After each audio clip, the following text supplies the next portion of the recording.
Well, good afternoon. It's a real pleasure.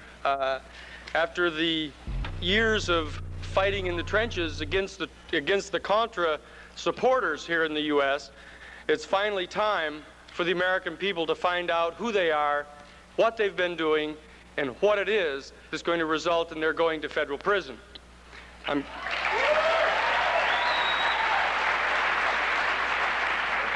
Now, everyone here has heard about the scandal, the downing of the Hassenfuss C-123 cargo plane on October 5th, and later in November, on November 25th, the startling revelations by Attorney General Edwin Meese about the secret sale of arms, spare parts for the F-14s and the TOW missiles to Iran, and the diversion of some of the profits from those sales to the Contras in Central America.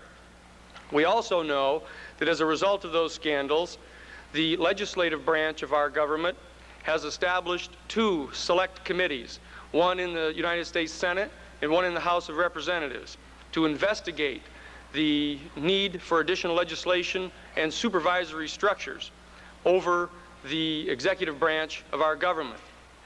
We also know that within the executive department there has been appointed a special prosecutor, Mr. Walsh, to investigate potential criminal wrongdoing of those involved in this affair.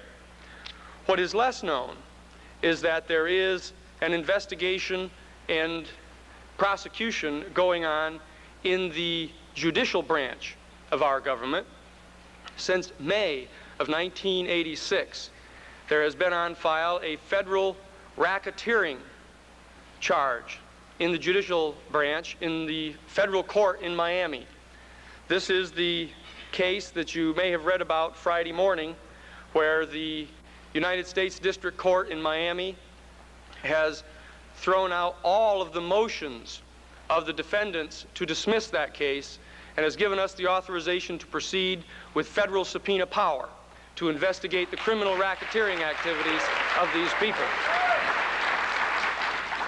Now, the questions that are floating in our nation today have been highlighted in a Senate Intelligence Committee preliminary report, which was released on Thursday, which left unanswered over 12 major questions. Some of these are: did President Reagan know of the diversion of funds to the Contras from the Iranian sale of arms? Did President Reagan approve of the activities of Lieutenant Colonel Oliver North, dealing with the Contras, dealing with the Iranians, and dealing with the diversion of funds from the Iranian gun sale to the Contras? Who indeed are these shadowy arms merchants that we are beginning to hear about? Ghubbanifar, Hakim, Khashoggi. Who are these people? And what role did the government of Israel play in the transfer of these arms to the Iranians? Who is this Theodore Shackley, who Khashoggi says is the man who first suggested the idea of trading arms for hostages in the Middle East? What role is it that this Mr. Buckley played in the exchange of arms, the man who was the CIA station chief in Beirut, who was one of the hostages? And more generally, when and where in the world will this end? Now, these are a few of the questions that we know the special prosecutor is looking into and the select committees of our Congress are looking into. What we want to do today is to share with you the charges that have been placed against these people in the judicial branch of our government, so that you can have a roadmap. You can't tell the players without the program. This indeed is the program of the oncoming criminal indictments, which you will be hearing about over the course of the next year, which in our judgment will precede the impeachment of the President of the United States.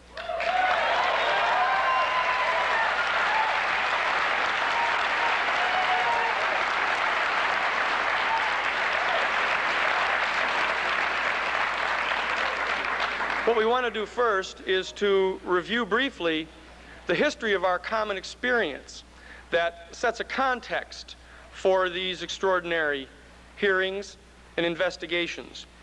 We all recall back in the days which seem to be in the dark, distant past, in January of 1979, when there was still then a Democratic Senate and a Democratic House of Representatives, and President Carter was in the White House, we remember that Tom Harkin from Iowa and a number of his colleagues succeeded in passing the Harkin Amendment, which prohibited the distribution of military hardware and military assistance to any government which systematically engaged in the violation of the human rights of their own citizens.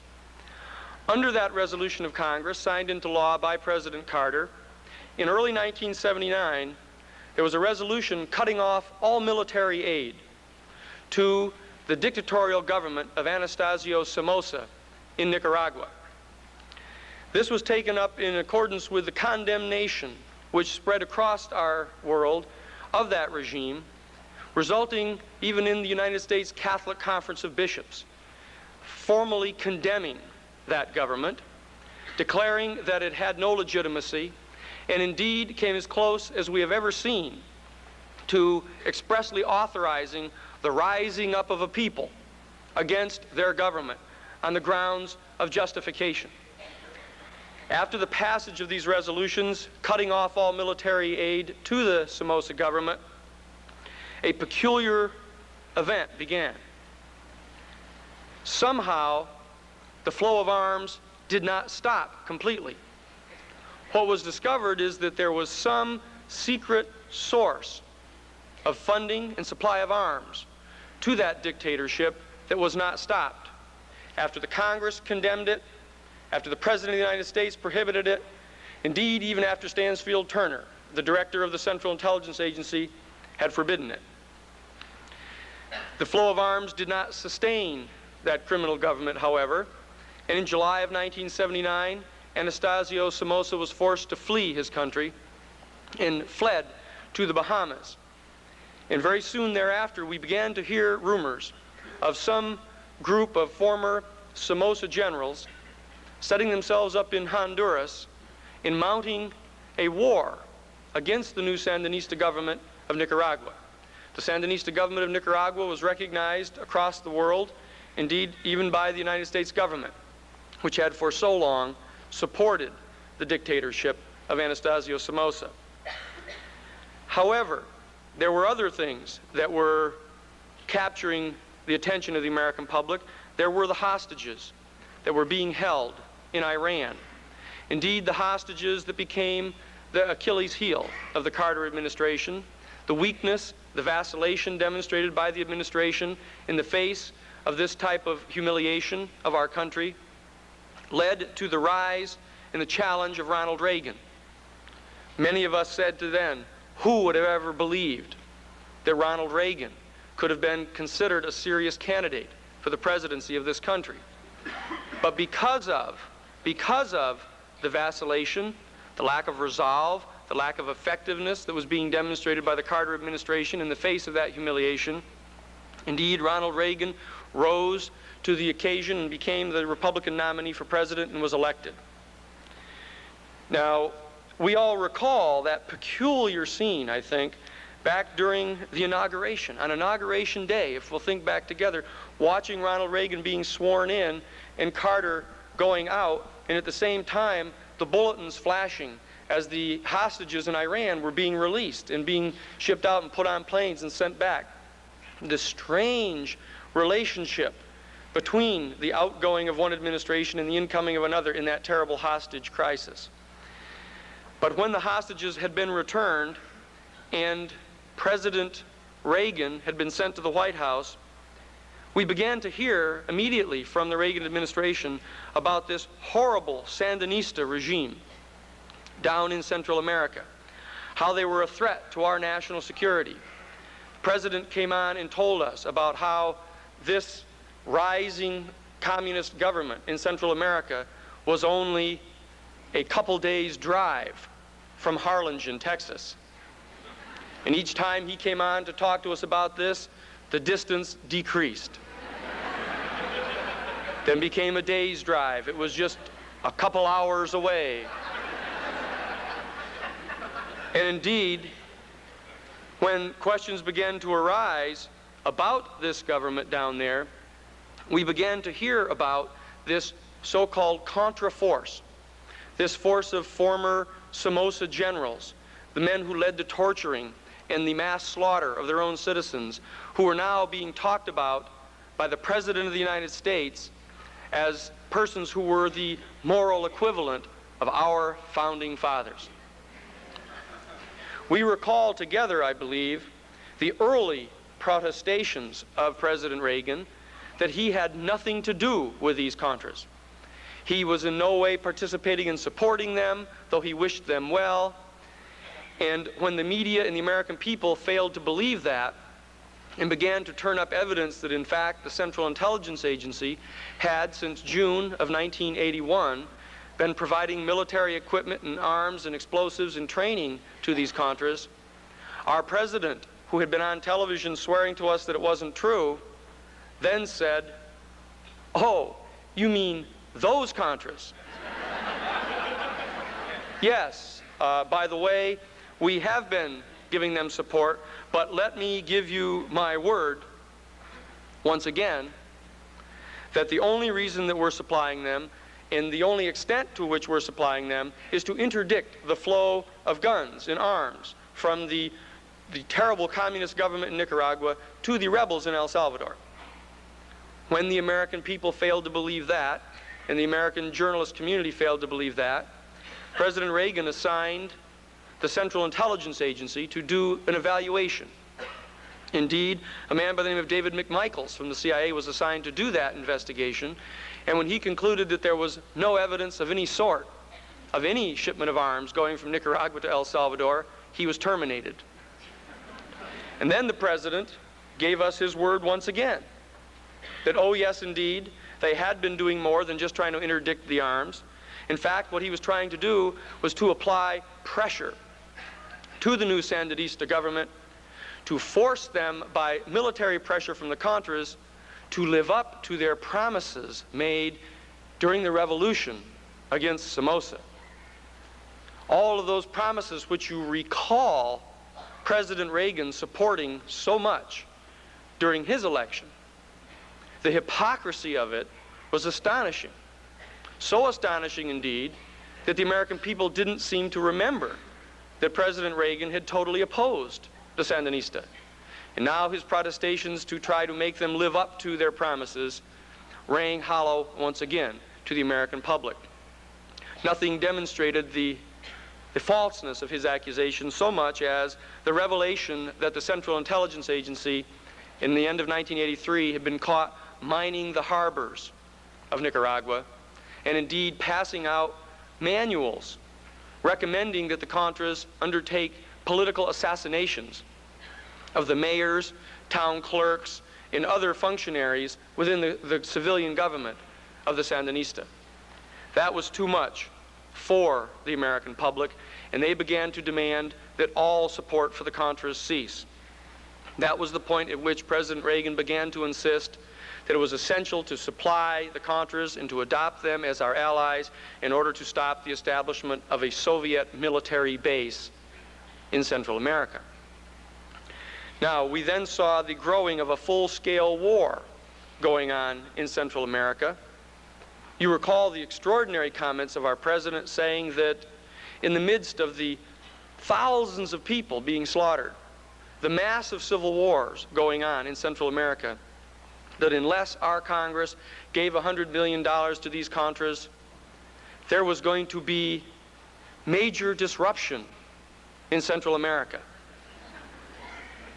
The extraordinariness of it all seemed to leave the American people numbed. And then, in March of 1984, the United States Congress passed the Boland Amendment, explicitly forbidding the White House and any of the executive department agencies involved in intelligence activities from giving any aid whatsoever to the Contras, either direct or indirect. This is where we were in March of 1984, with some 73% of the American people totally refusing to give any aid to the Contras. And then we heard about the beginning of the private groups that were coming to the fore, those led by Major General John K. Singlaub. the then president of the World Anti-Communist League, to undertake a major private operation against the Contras. And then we saw the President of the United States on television stating that I, too, am a Contra. This was the situation that we faced in March of 1984. I and the rest of us at the Christic Institute, with the rest of our fellow Americans, simply watched in amazement as the events surrounded us. But then, in March of 1984, we had a phone call that began the long road that has led us here today. We were contacted at the Christic Institute by the Catholic Bishop of Brownsville, Texas, indeed the Harlingen district of Texas, which in fact had been the base for the first stop on the Underground Railroad in the sanctuary movement. The Bishop of Southern Texas in Brownsville, John Fitzpatrick, contacted us and told us that, in fact, some of the people at Casa Romero, the sanctuary home that he had established within his diocese, these people had been arrested by the Immigration and Naturalization Service. And the unfortunate fact was that they had been bringing 2 Central American refugees out of the Harlingen district in the bishop's car. This immediately attracted the interest of the bishop, and indeed the interest of the United States Attorney in Brownsville, who brought criminal indictments against Catholic sister Diane Mullenkamp, who was driving the car, the 2 refugees from El Salvador, a translator, a woman by the name of Stacy Lynn Merck, who had been riding in the car, translating for the refugees to a young reporter from the Dallas Times-Herald, Jack Fisher. All of the people have been arrested and charged with unlawful transportation of undocumented aliens. The Christic Institute was asked by the church to come to Texas to undertake the first of the criminal defenses of the people from the sanctuary movement. When we arrived, myself and my chief investigator on that case, a Catholic priest, a man by the name of Father Wally Kazabowski, who had served in Nicaragua when the Sandinista were still struggling there, we went down and we began to prepare for the preliminary hearing in that case. And we were contacted by a Methodist minister who came to us in a very high state of anxiety and said to us that he had been working to discuss in his church the possible establishment of a sanctuary when he was approached by a field agent for the Federal Bureau of Investigation. And that FBI agent had told this minister that he and his parishioners should have nothing to do with the Catholic Church or the sanctuary movement, stating that he was in possession of information that the Catholic Church and the sanctuary movement was, under the guise of the sanctuary movement, smuggling known communist terrorists into the United States.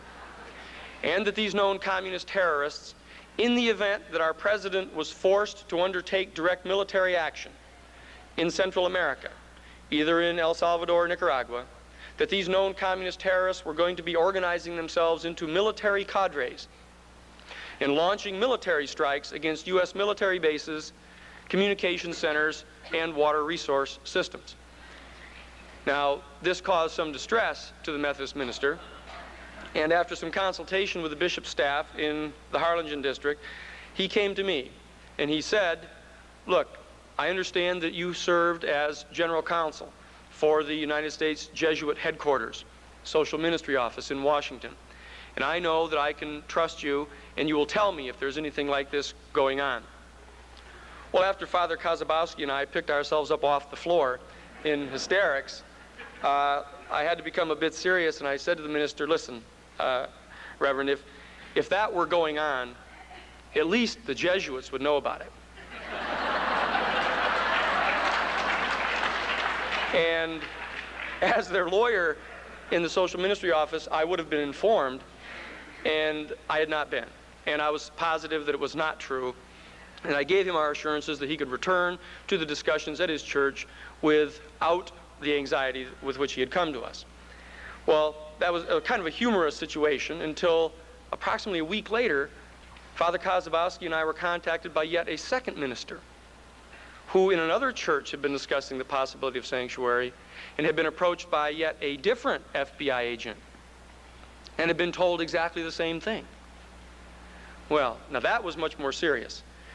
Now, the reason that we had to investigate to find out where the source was of those types of stories was because if in fact the Justice Department, against whom we were defending in that case, really believed those types of stories, we were obviously going to be confronted with a much higher degree of militancy than we had any justifiable right to expect.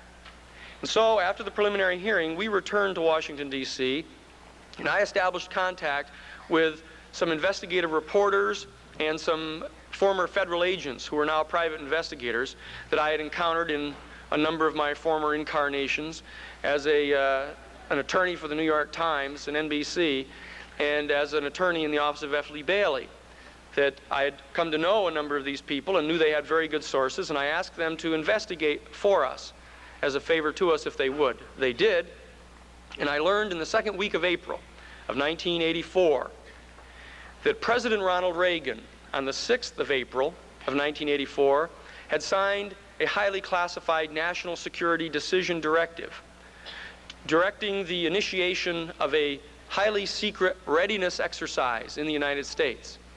That this was a readiness exercise which was to be undertaken domestically to determine what types of steps had to be taken by various federal agencies here stateside in the event that the President were required to undertake direct military action in Central America. The readiness exercise was going to be codenamed Rex 84. The operation in Central America, the direct military operation in conjunction with which this readiness exercise was to be undertaken, was to be codenamed Operation Night Train. As we began to investigate this, we discovered that the whole readiness exercise was going to be undertaken and supervised by the Federal Emergency Management Agency. Now that came as somewhat of a surprise to us, since the Federal Emergency Management Agency was supposed to be involved in hurricane relief, flood relief, and civil defense. These are those geniuses who brought you the post-nuclear war scenarios of how they would reestablish the phone system after an all-out nuclear attack on the United States, how they would move the entire population of Los Angeles out to, I think, one of the small towns, I think out here in the mountains, in a couple days they figured it would take them. That's a Hatchapee. That's right. This was the group that was supervising this readiness exercise. That did not instill a great deal of confidence in us that that readiness exercise was a serious operation. However, our further investigations revealed to us that the Reagan administration had brought to Washington to run the Federal Emergency Management Agency a man by the name of Louis Giuffreda. Louis Giuffreda had been the commandant of the California Organized Crime Training Institute, which had specialized in anti-terrorist training for police departments. And the commandant, as he liked to be called, had been made the general of the National Guard of California under then Special Assistant Attorney General Edwin Meese. And they had undertaken here in your state a special secret program which was codenamed Operation Cable Splicer. And that secret program was a program pursuant to which then Governor Ronald Reagan, his Assistant Attorney General, and the Commandant, the General of the National Guard in California, would undertake to establish a state of martial law in your state in the event that the black nationalists joined forces with the anti-Vietnam War community and tried to replace the established authority of the state of California. Now, I pursued the investigation, seeing that this was a strange person who was heading up this operation, and came to learn through a source that we developed inside the Federal Emergency Management Agency that there was a plan whereby the Federal Emergency Management Agency would deputize members of the Defense Department, and then the State National Guard groups. And they would organize civilian groups called State Defense Forces. And that their job under readiness exercise, the Rex 84, was going to be to, in the event of direct military action in Central America by the President, FEMA was going to round up 400,000 undocumented Central American aliens and place them in 10 military detention camps throughout the United States within a 2-week period. Now, any similarity that this program might recall to you to the Japanese roundup after Pearl Harbor is not coincidental. The fact that everyone has continued to be appalled by that in our generation, and yet the administration still dared to go forward with this, is explained only by the legal brilliance of Ed Meese. For you see, Ed Meese had made a distinction here, saying that, well, these 400,000 people aren't even Americans. And therefore, since they're not even supposed to be here anyhow, it'll be perfectly legal for us to do that, since they will be threats to the national security during a direct military operation. Well, given the fact that we were working with the sanctuary movement at the time, you can imagine the degree of distress that this caused. I communicated this information to the leadership of the sanctuary movement, and then, continuing the investigation, discovered that there was a second part to Rex 84. This designated, originally enough, Rex 84 Bravo. This particular part of the operation had to do with moving large amounts of military equipment from the Defense Department to the State National Guard units down to these State Defense Forces. And we learned that these State Defense Forces had recently been created by means of the passage of these very little-known statutes in 3 states, Alabama, Louisiana, and Texas. And that in these states, the only people who had heard about these state statutes setting up these State Defense Forces were the men who participated in the weekend war games at the survivalist training camps and in the Soldier of Fortune groups. These were the men that were signing up to participate as members of these State Defense Forces. And when contacted in Louisiana, we discovered that there was a source that we developed who was talking with a colonel in the National Guard who said, yes, there was going to be this great readiness exercise coming up, and this military equipment was coming down to the National Guard to go to these State Defense Forces. But very interestingly, when these millions of dollars of equipment were distributed during the readiness exercise, say hypothetically $25 million at manufacturer cost value of the military equipment, when the equipment was out in the field in the hands of these people, it was going to be reevaluated on the books for replacement value. And then they were going to gather back $25 million worth of military equipment. And since it costs approximately twice as much to replace the equipment as it did to manufacture it, it meant that approximately 50% of all of the military equipment was going to be secretly left in the field. And then we discovered that it was to be smuggled to the Contras in Central America. So by pure happenstance, we who had been working with the churches and synagogue groups in the sanctuary movement had stumbled across a program whereby the administration was trying to smuggle embezzled military equipment to the Contras here in May of 1984. When we learned this, I reestablished contact with a number of our investigators and journalists to ascertain if they had learned of anything similar to this. And at that point, I was contacted by a journalist, an old friend of mine, who in fact brought the next piece of startling information to me. He brought to me the fact that he had gone down to Florida over the holiday season of Christmas holidays and the holiday season of 1983 and had discovered a Contra military training base inside the United States, down below Florida, down below Miami. And he had gone there to interview these people in late 1983 and had come to know that there was an American group organizing itself here in the United States to provide military assistance and financial assistance to the Contras. They indeed were going to be holding a meeting down in Tegucigalpa, Honduras, in January of 1984. And so this young reporter, being the enterprising soul that he was, went back to his newspaper and asked if he would be allowed to go and report that. And he was told no, that he could not go. Well, then he recommended that some other reporters, more experienced than he, go. And they said no.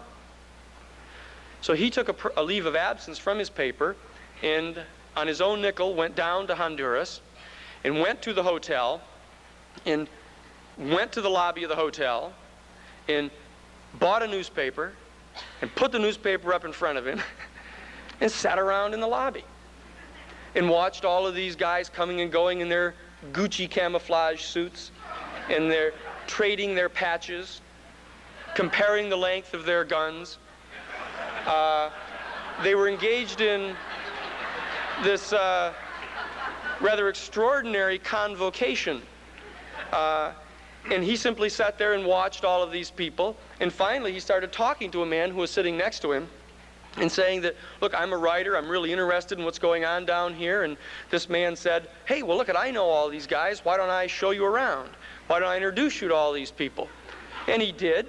He basically took this young fellow under his arm and brought him around and introduced him to everyone. This man was Tom Posey, the founder of the Civilian Military Assistance Group in the United States.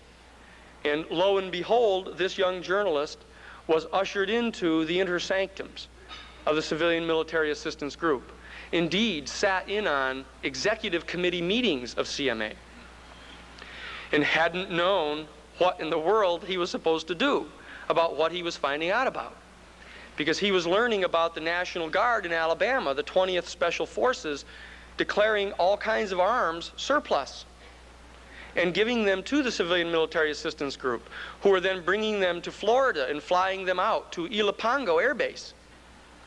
And then when I began to discuss this with him, we discovered that the military equipment in Louisiana was supposed to be brought to a particular warehouse and flown out to Ilopango Air Base, where it was all going to be brought with this stuff from Alabama down to the farm of a millionaire rancher down in Costa Rica, a man by the name of John Hull, who had become the major ally for the Contras down in Costa Rica.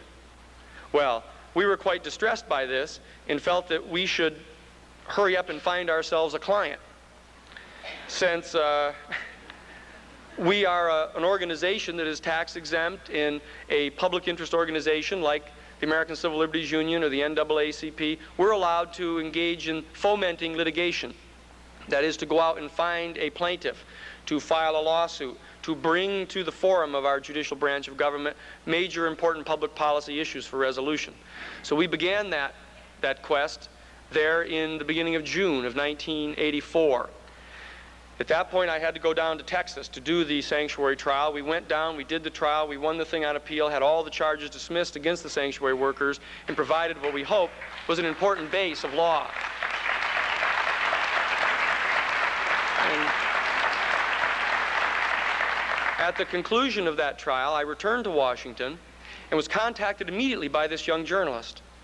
And he said, Dan, you've got to come meet me. Something very important has happened. I went and met him, along with another one of my investigators, Father William J. Davis. And we went and had a meeting out in a public park where he wanted to meet. And he said, look, while you were gone, Tom Posey came to Washington. He met me and brought me to a public park and introduced me to a man by the name of Rob Owen. This man, Rob Owen, began to explain to me that he was going to be the private liaison from the National Security Council, working for a man by the name of Lieutenant Colonel Oliver North. And that Rob Owen was going to be the man that met with the Contra leaders and took their weapons orders, made sure they got their weapons, and maintained liaison with the White House, in direct defiance of the congressional ban against White House support for the Contras. This young journalist wanted to know, and have my advice as a lawyer, whether that was as illegal as it appeared. I indeed explained to him at some length. This is now at the end of June. of 1984, sitting in his living room, explaining to him that what we had here was a full-scale criminal conspiracy going on inside the White House to violate the United States Neutrality Act, to violate the United States Arms Export Control Act, to violate various banking laws for the transfer of these monies, and that in fact what we were looking at is the impeachment of any U.S. government official that was participating in that program.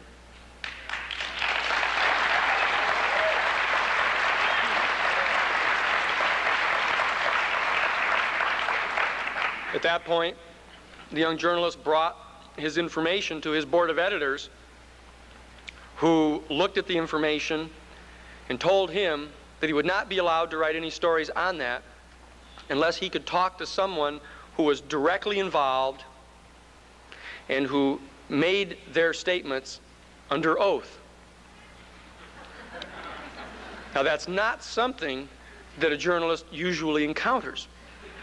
You don't usually go to a guy and say, hello, I've brought with me here a stenographic reporter and a notary public to sign you up under oath and let me interview you here. And so he was quite distressed and thought that something had to be done. And given the resources that we had at the Christic Institute, the experience that we had had in doing the Karen Silkwood case and prosecuting the Klan and doing the 3 Mile Island case and doing the others, we said, look, we're going to devote our resources and time and energy to making this happen. Let's work and find a client here.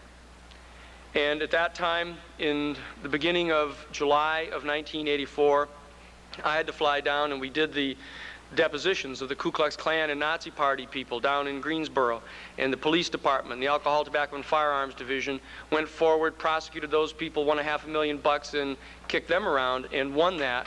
And then we finished that case. So I was out of town for some months at that point. And when I came back to town, we then began to have more meetings, and we learned that while we'd been engaged in these cases, an extraordinary event had taken place down in Nicaragua. What had happened is Eden Pastora, who was the famous Comandante Zero, the Sandinista hero who had led major military operations against the dictator Somoza, had become disenchanted with the Sandinista government.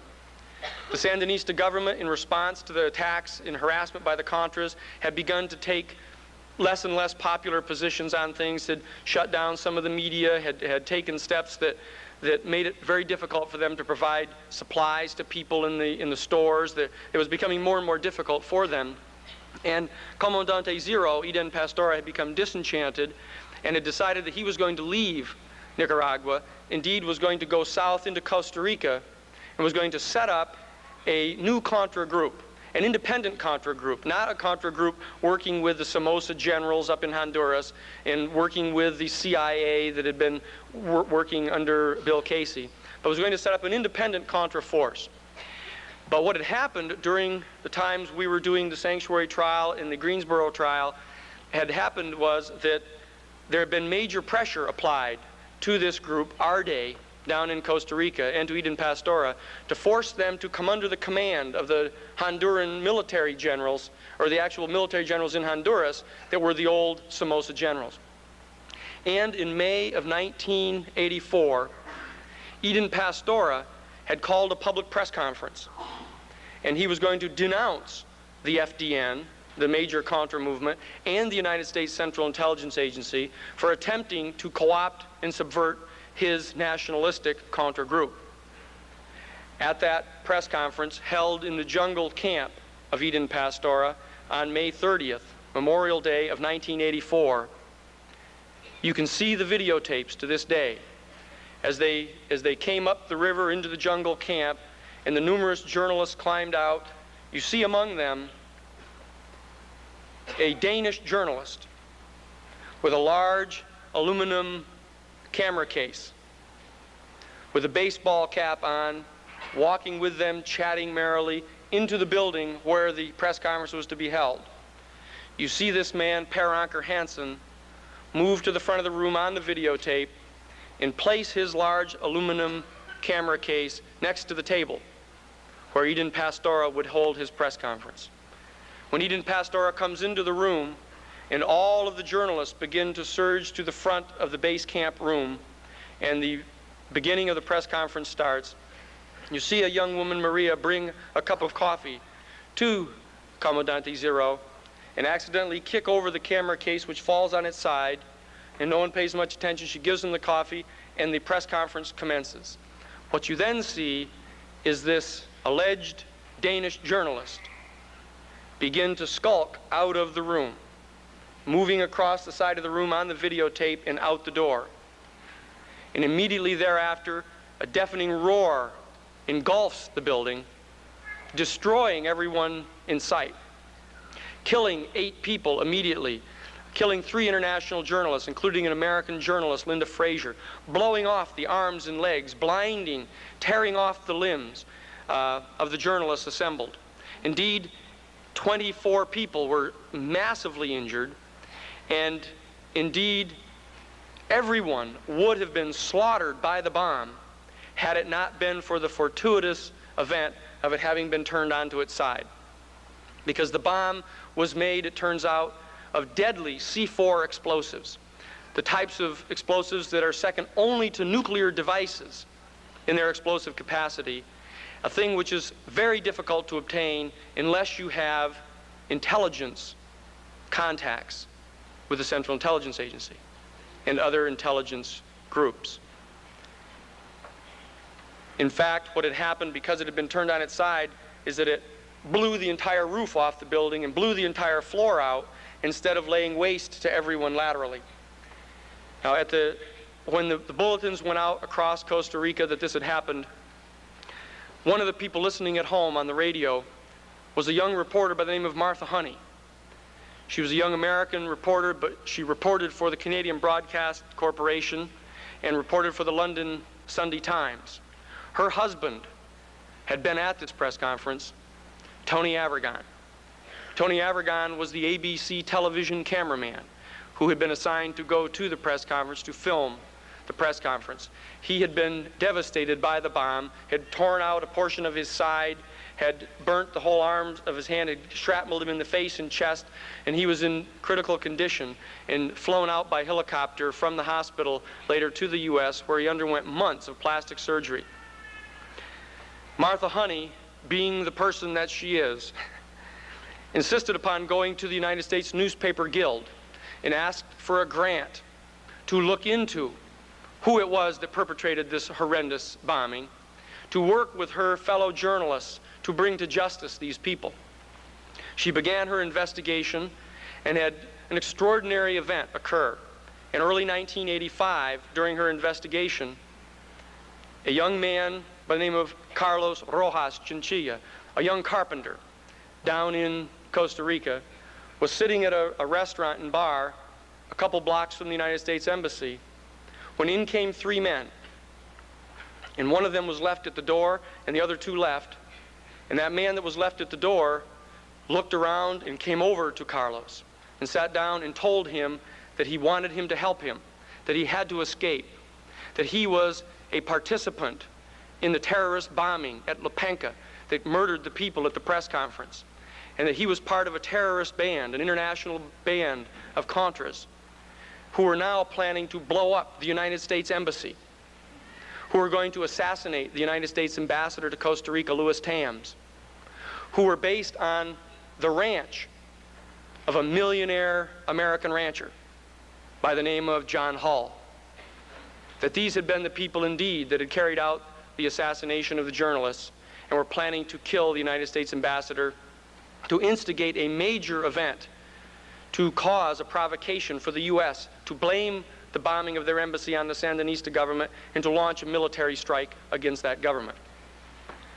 This man shared the information with Carlos, and Carlos, to his utter amazement, later learned that some people had been arrested, a few people off Hull's ranch, who fit the exact description of these people. And when he realized that this was true, he went to the only North American family that he knew to have them go warn the embassy. And the daughter of that family happened to know Martha Honey. and went to Martha, shared the information. They went to talk to this man, David, and they began a series of interviews through Carlos. In the public parks, on tape recorders, in churches, in hotel basements, all across the city, gathering the information about this terrorist group. Until one day, Carlos and David were caught by John Hull's terrorists in a park and thrown in the back of a car and held at gunpoint and brought to the ranch, where they were held in a wooden shed. And David told them that they were going to be killed if they didn't get out of there. And so the two of them, taking their lives in their hands, leaped on this guard and knocked him down and jumped, broke through a window, and ran into the jungle in a fusillade of bullets, and escaped through the jungles, and eventually made their way back to civilization, where they were picked up. And they began to share their story with the Costa Rican authorities, with the intelligence, with the people there. However, the Monge government that was in power at that time was sympathetic to the Contras, and so therefore the journalists themselves had to continue the investigation. And weeks later they learned that David, who had run off to a separate place, had been recaptured by John Hull's men, had been brought to Hull's ranch and tortured to death and buried on John Hull's ranch. And at that point, they had to take Carlos out of the country and to assist him in escaping. And then death threats began to come daily to the home telephone of Martha and Tony Avirgan, telling them that they had to stop this investigation, that they would be killed, that their children would be killed if they did not leave. They then contacted their journalist acquaintances and asked for help across the nation. And they contacted us at the Christic Institute and asked us to help. And that is what we do at the Christic Institute. That's why we come to people such as you to ask your help to get this information out across the country. And when we began to investigate, we began to confirm this story of this terrorist group. And of course, we had the additional information about the movement of guns and explosives and hardware from the U.S. down to this ranch. And at that point, Martha and Tony prepared a report which they published in Costa Rica, and John Hull sued them for libel down in Costa Rica, which in Costa Rica is a felony criminal charge of which you are presumed guilty unless you can prove that you're innocent. The Christic Institute went in and undertook the defense of Martha and Tony, helped them organize witnesses and bring them to the bar of justice, and brought them on to testify, and defeated John Hull.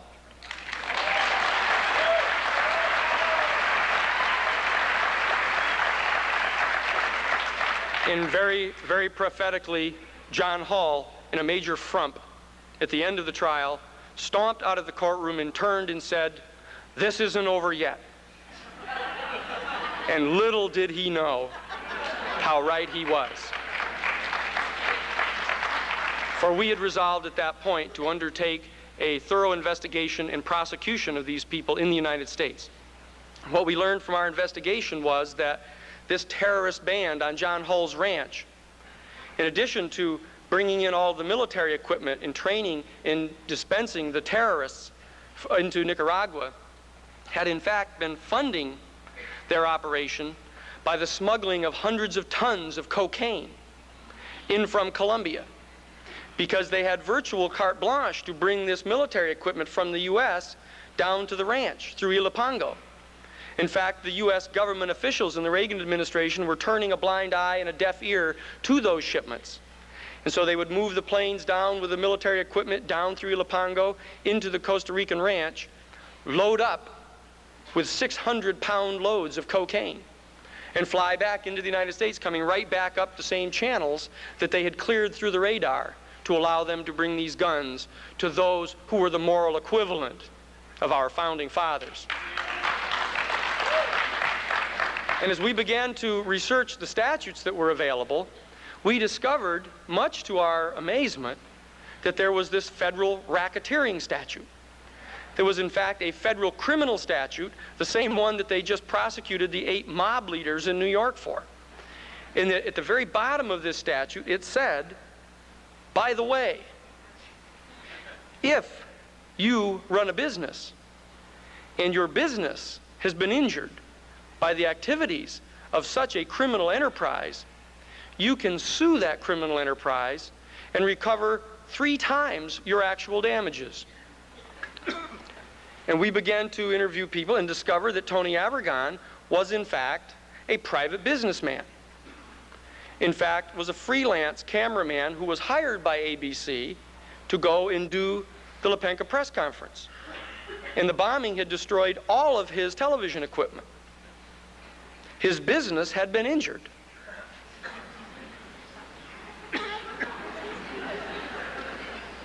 And being the defenders of free enterprise that we are, we determined that we were going to vindicate the business community of America and close down this criminal enterprise.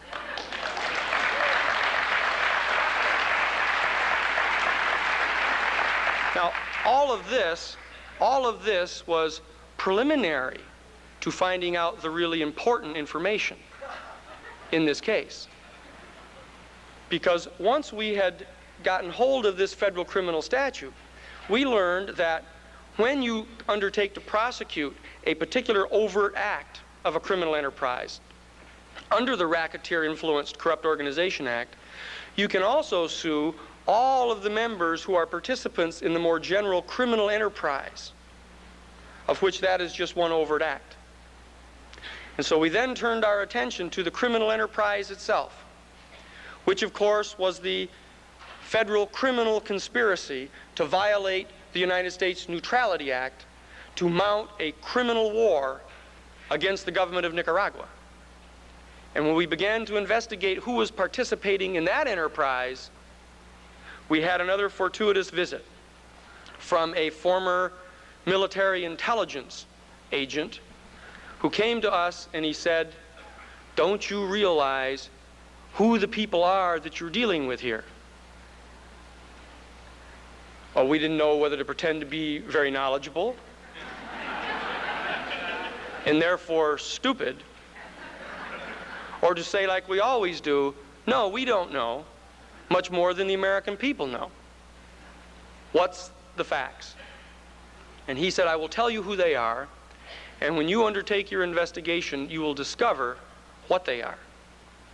The people you want," he said, "are Theodore Shackley, Thomas Kleins, Richard Secord, Albert Hakim, Rafael Chichi Quintero, and a man by the name of Eric von Marbod." "Okay," we said.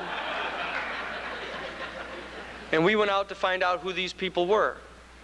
In the extraordinary series of events that began to unfold, which resulted in the ruling that you heard about this past Friday, where the federal court in Miami said that what you have here is an ongoing criminal enterprise which has gone on since 1960. Because what we discovered is that the man who was directing the operations supplying the guns and military hardware into the Contras in Central America was indeed a man by the name of Theodore Shackley. Theodore Shackley had been the worldwide director of covert operations for the United States Central Intelligence Agency in 1976 under George Bush, when he was the director of the Central Intelligence Agency. And as we began our investigation of Mr. Shackley, we discovered that he indeed had been the man in 1961 who had run the major Contra operation against the Cuban Socialist Revolutionary Government, starting in 1961. That the United States CIA had run a secret covert war against Cuba, about which the American public knew virtually nothing, both before and after the Bay of Pigs. And I will now tell you what it is that we all need to know. What we discovered was that back in late 1959, when Fidel Castro drove the dictator Batista from Cuba, he also drove out the organized crime syndicate from Cuba. The major criminal operation that was operating under the name of Resorts International. It was Meyer Lansky's major criminal syndicate that ran the casinos and hotels and prostitution rings in Havana. They indeed were business partners with Batista, and they were all driven from Cuba in Havana in 1959. They came to southern Florida, and there they were contacted by then Vice President Richard Nixon in the Nixon-Eisenhower administration. Indeed, Richard Nixon was the point man who was responsible for establishing inside the National Security Council a secret committee that was responsible for mounting basically a Contra war against Cuba, that they had determined that they did not like the politics or the economics of the Cuban government, and therefore they were going to secretly recruit the ultra-right-wing supporters of the dictator Batista and train them at a military base in southern Florida in the Keys, and to set up another military training base in Guatemala. And there they would train these people to constitute a Contra guerrilla force, and that they would undertake attacks into Cuba riding on swift boats. They would blow up bridges, burn crops, poison export materials from Cuba to destroy their economic infrastructure. That this operation began in late 1959, and it was codenamed Operation 40.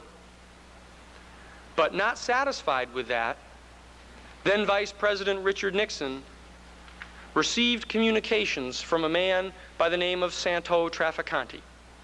Santo Trafficante had been the lieutenant for Meyer Lansky, running the Havana operations for the New York mob. And he had come to Florida and had learned about this secret Operation 40, since a large portion of the people that had been recruited by the CIA to work in that had been the criminal elements working for Batista and Santo Trafficante in Havana. And learning about that, he wanted to help. Being the red-blooded patriot that he was, and of course the beneficiary of a multi-million-dollar criminal enterprise that had been driven from Havana. And they wanted to reestablish that in Havana. And he reached out through two men. One was a man by the name of John Roselli. Another man was a man by the name of Sam Giancana, the Don of the Mafia in Chicago. These two men were designated by Santo Trafficante to meet with a representative of Richard Nixon. Richard Nixon selected a man with whom he was having an extraordinarily secret contact. The man who was the head of the empire of Howard Hughes, a man by the name of Robert Mayhew. Because of the secrecy of their ongoing relationships, he was selected to undertake this super secret communication. This meeting took place at the Fontainebleau Hotel in early 1960. And there, Richard Nixon, through his representatives, and Santo Trafficante, through his representatives, agreed to set up a sub-organization inside Operation 40, which was a professional assassination unit. And this unit was given the responsibility for carrying out the political assassination of Fidel Castro, his brother Raul Castro, Che Guevara, and 5 other men in the leadership of the Cuban government. This group was recruited out of the Operation 40 people, known to Richard Nixon and a limited number of people alone, and was trained in a secret triangular fire base down in Mexico. This particular group had on it a number of very interesting people. People that you are coming to hear about every day that we live. One of the men on this secret team, this assassinations unit, was a man by the name of Felix Gomez. You know him as, he's Felix Rodriguez, and you know him as Max Gomez. The man that was named by Hassenfuss as the man who directed the Ilopango airlifts into Nicaragua. Another man on this secret assassination team in early 1960, put together by Richard Nixon, was a man by the name of Ramon Medina, whose real name is Jose Posada Carrillo, who was the second man running the Ilopango airlift over into Nicaragua. Another man on this group was a man by the name of Rafael Chichi Quintero, the man who supervised the construction of the secret airstrip in Costa Rica that you've heard so much about of late. Indeed, the man who delivered the $2 million that was being given to bribe out Mr. Buckley from the Libyan, or the terrorists in Beirut, that was given by Mr. Ross Perot. Chichi Quintero and Tom Clines are the ones that delivered the money. The other people in this assassination team that you've probably heard about are a man by the name of Frank Sturgis, later caught in the Watergate Hotel in 1971 under then President Richard Nixon. With him in the Watergate Hotel was a man by the name of Rolando Martinez, another man on the assassination team in 1960 run by Richard Nixon. Another man by the name of Diaz was on that assassination team, also found in the Watergate Hotel. Two more men, Raul Villaverde, on that shooter team. Ricardo Chavez was also on that team. Running that team, one of the directors of that team was a man by the name of E. Howard Hunt. This particular group had the extraordinary authority given to them by this secret group of National Security Council people headed up by the Vice President of the United States to carry out the slaughter, murder of the political leadership of the Cuban government. Now that operation ran all the way to 1961 when President Kennedy came to office. All the indications are that he was never told about the assassination team. He was told about the Operation 40, the Contra operation against Cuba, and his young, industrious brother Bob decided that he would transmute Operation 40 into a full-scale invasion, which they tried in April of 1961 in the disastrous Bay of Pigs. They were all killed or captured, and by June of 1961, Bobby Kennedy had dropped back and reestablished the Operation 40 program, which they renamed Operation Mongoose. That particular program was put under the command and control of a young 34-year-old CIA official by the name of Theodore Shackley. His director of training was a man by the name of Tom Clines. They ran the Contra War, along with Ed Lansdale, against the Cuban government from 1961 to 1965. And then a very strange series of events began to unfold. In 1965, this entire unit and team was transferred to Laos in Southeast Asia. Theodore Shackley became the deputy chief of station under Gordon Jurgensen. He brought with him Tom Clines. They brought with them Rafael Chichi Quintero. They also brought with them Felix Rodriguez. They also brought with them Jose Posada Carrillo. Assassins, professional assassins, they brought with them. By 1966, Theodore Shackley and Tom Clines were peculiarly supplying air power to a man by the name of Von Pao, a major opium trafficker in Laos, who was engaged in a three-way war with two other men for control of the opium trade in Laos. Tom Clines supervised the air war, gave air power to Von Pao. They actually figured out a way of dropping bombs on these drug dealers for Von Pao. The man who ran the air operation for Von Pao under Tom Clines was a young major in the Air Force by the name of Richard Secord. By the beginning of 1966, both of the opponents of Von Pao in this war for the opium market had been assassinated.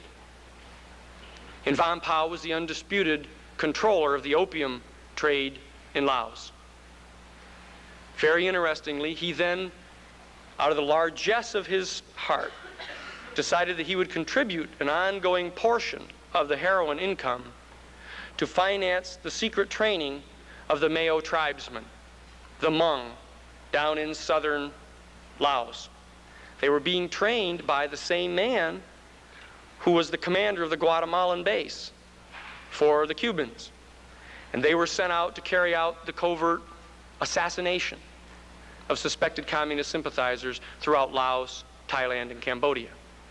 By 1966, this program had been formalized into a group called the Special Operations Group, also known as the Joint Task Force on Unconventional Warfare, based in Vientiane.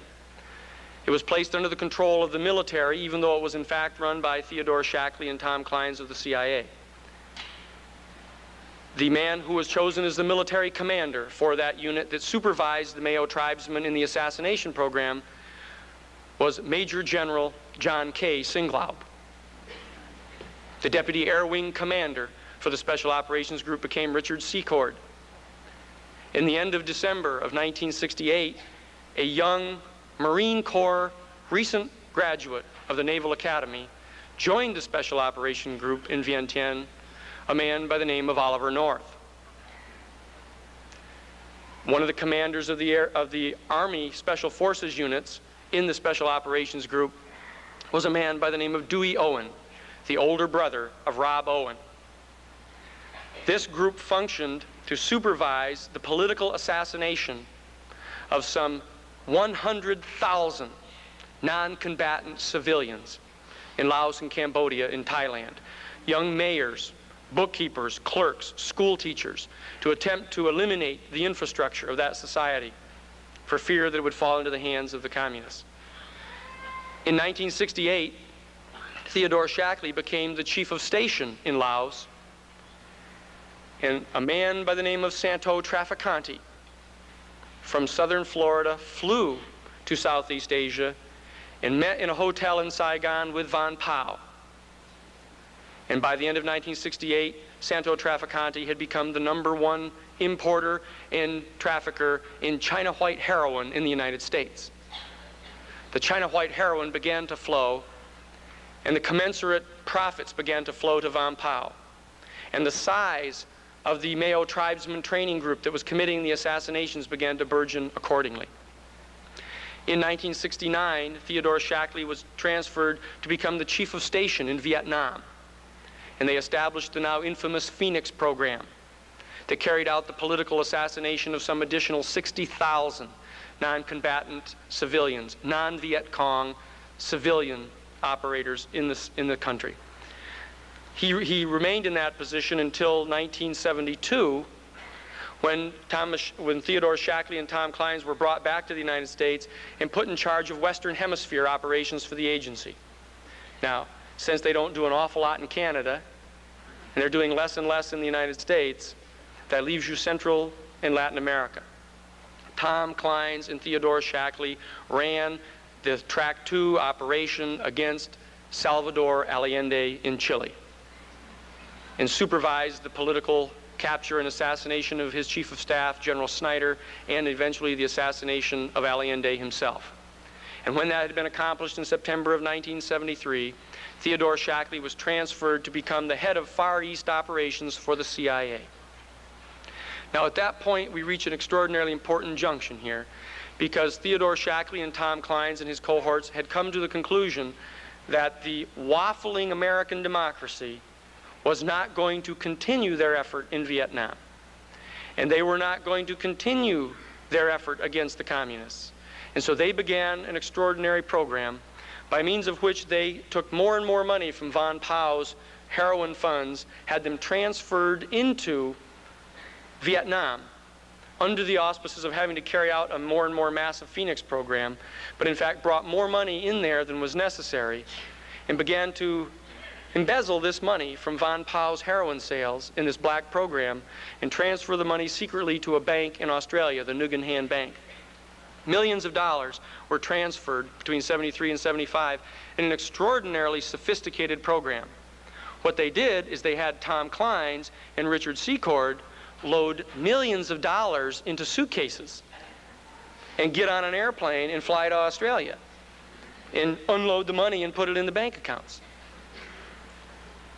That went on from 73 to 75, and they also began to pilfer thousands of tons of U.S. military equipment from Vietnam and transfer it to a secret cache in Thailand. So that when the war ended in 1975, all of these people simply transferred. Where did they transfer to? Iran. Richard Secord was made the Director of Foreign Military Sales for the United States Pentagon in the Middle East. And where did Theodore Shackley go? Theodore Shackley was promoted from the Director of Far East Operations for the CIA to be the assistant deputy director for the CIA in charge of worldwide covert operations under George Bush. He, in fact, anticipated Theodore Shackley being named director of the CIA if, in fact, Ford had won the presidency and the Republicans had remained in office. Theodore Shackley almost certainly would have been made the director of the CIA. But when Carter won and Stansfield Turner became head of the Central Intelligence Agency, these people continued their operation of pilfering funds and sending them to this secret fund and established a unauthorized, secret, illegal assassination program in Iran, working with the Shah and with the Savak. The man who was the director of their operations in Iran was a man by the name of Edwin P. Wilson. His assistant was Frank Turple.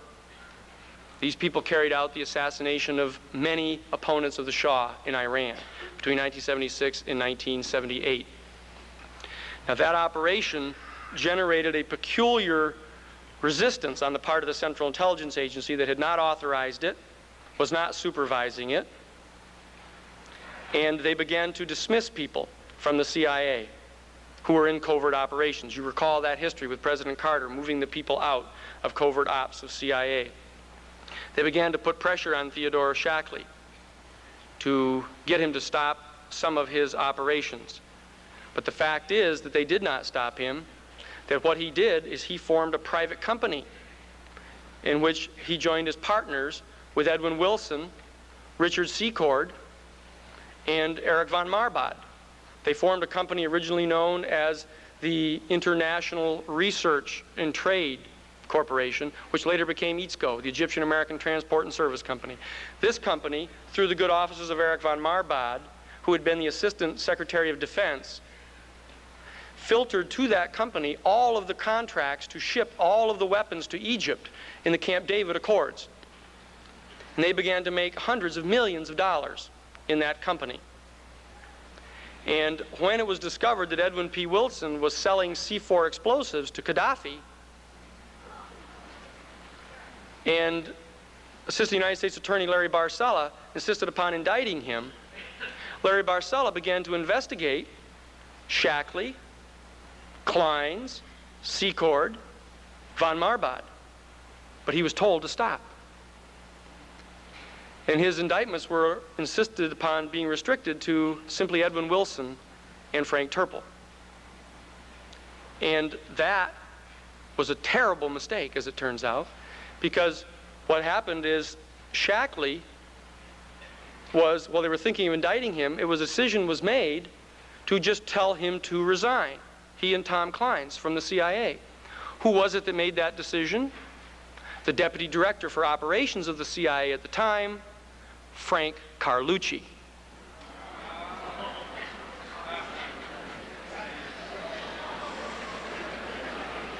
Such that by the beginning of 1979, when the United States people, the United States Congress, the United States President, and the head of the Central Intelligence Agency had resolved in the beginning of 1979 to cut off all military supplies to Somoza, Ted Shackley and Tom Kleins, at the end of February and early March of 1979, send Edwin Wilson to visit with Somoza. And they establish a contract where they're going to be selling military hardware to the dictator in total opposition to the United States policy. But after all, these men were now private citizens. They had not been indicted. They were running this company making billions of dollars. And they had access to all of the end user certificates to get the military equipment. They had access to all of the contractors. And they continued to sell the equipment. And even when Somoza fled in July of 1979 and went to a place called North Cay in the Bahamas, Shackley and Klein sent their people to visit with him again and reestablish the contract, now to continue to sell them the military equipment in their new incarnation as the Contras. This indeed is the secret team that continued the flow of weapons. They continued the program of political assassinations. They would target the people who had to be assassinated, and they would send the information to a man who was then based in Army intelligence, a man by the name of Rafael Chichi Quintero, who at the same time was the man visiting with the Contras, taking their orders for military equipment and making sure that they were filled. And then Quintero would pass the information as to who should be assassinated on to Tom Clines and Theodore Shackley, who would then pass the information on to a man by the name of Buckley, who was the head of the Central Intelligence Agency's anti-terrorist program.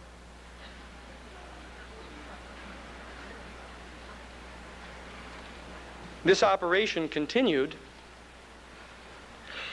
all the way up until Reagan became president.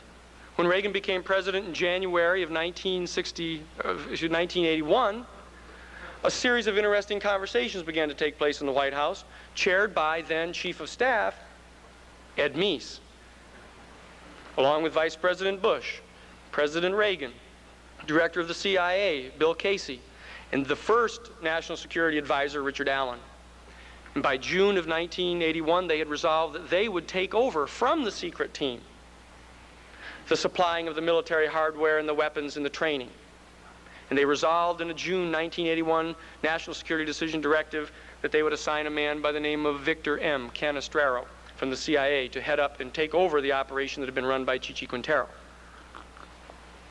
That operation ran, as we recalled at the beginning of our discussion, throughout these strange series of falsehoods about they didn't know the Contras, yeah, they were funding the Contras, and blah, blah, blah, went all the way to the end of 1983, when in fact they were caught mining the harbors and passing out the assassination manual, and it became clear that in fact Congress was going to pass the Boland Amendment to prohibit their activities. So what did they do? They sent a young man who was now a lieutenant colonel in the National Security Council, Oliver North, to contact the secret team to say, why don't you do it some more? You did it from March of '79 until '81. Why don't you sell the weapons to the Contras and give them what they need? Which they did. However, they needed a cover story. After all, everyone knew the agency had been supplying them for years now. If they continued to have the same amount, people might suspect the agency was doing it.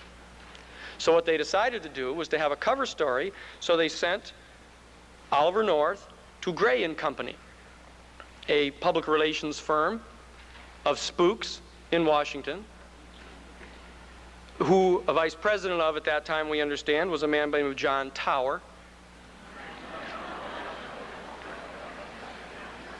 And they sought out a young man by the name of Rob Owen from that office, and he set up a thing called Idea Incorporated, and he began to provide the private inspiration around our country to help these poor Contras. And he was sent to get a man to head up that operation, a man by the name of General John K. Singlaub. And that operation raised probably $5 to $6 million total, most of which they spent on their little Lear jets flying around the world. And yet it gave a cover to this massive influx of weapons to the Contras, all being run by the secret team. And so then when it was decided that the administration had to undertake this secret deal with the Iranians, they figured, who better than the secret team? After all, in for a penny, in for a pound. So these were the people that were sent, Secord and the other men, to Iran to deliver the cake and the Bible and the missiles.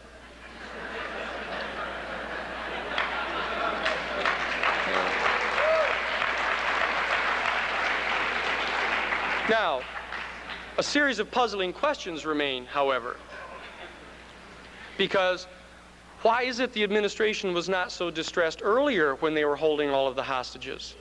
Why was it they became only terribly distressed in 1984 when Mr. Buckley was kidnapped? When Mr. Buckley was kidnapped and tortured, and they became intensely interested in getting him out. You recall we were told he was an independent businessman in Beirut. Then we were told that he was the station chief of the CIA in Beirut. What we were not told is that he had been the director of the anti-terrorist program for the CIA. And what was it that he knew that made this man so terribly dangerous in their hands? And why was it that we sent the Iranians 40 tractor-trailer loads of tow missiles after we knew he was already dead?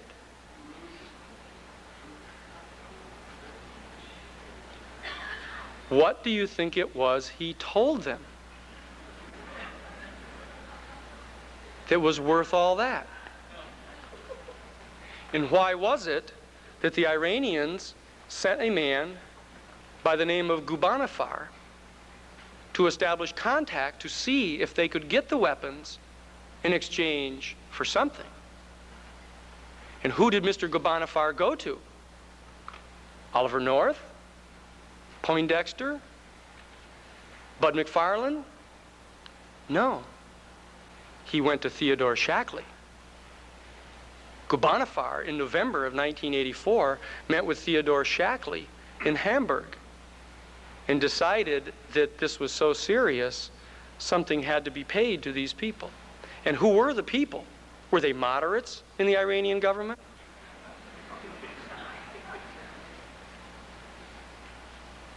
What will be discovered is that they were the very people who had tortured Mr. Buckley. These were the people to whom Mr. Buckley had been delivered from Beirut.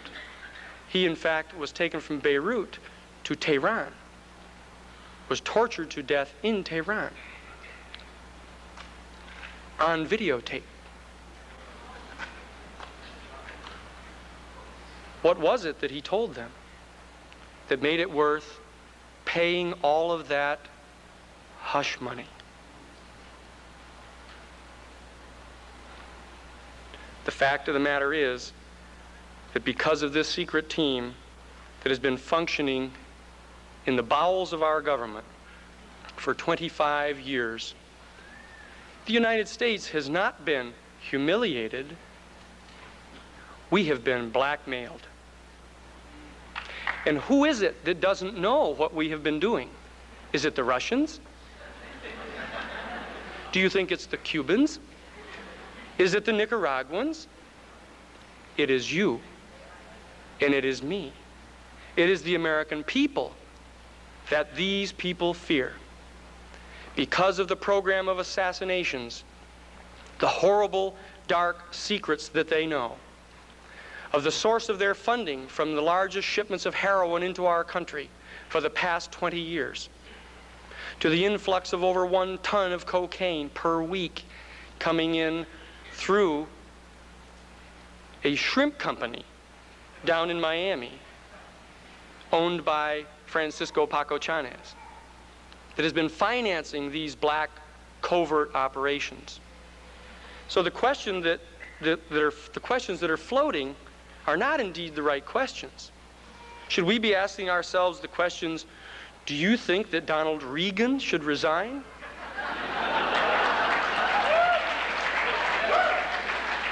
Do you think maybe Mr. Meese should quit? Do you think all of these lower guys will be cleaned up by Frank Carlucci?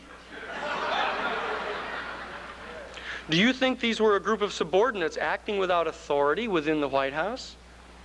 Or is this in fact more like Watergate, where the congressional committees will go so far as to impeach Mr. Reagan, impeach Mr. Bush, impeach Mr. Meese, prosecute Mr. North and Secord and Hakeem?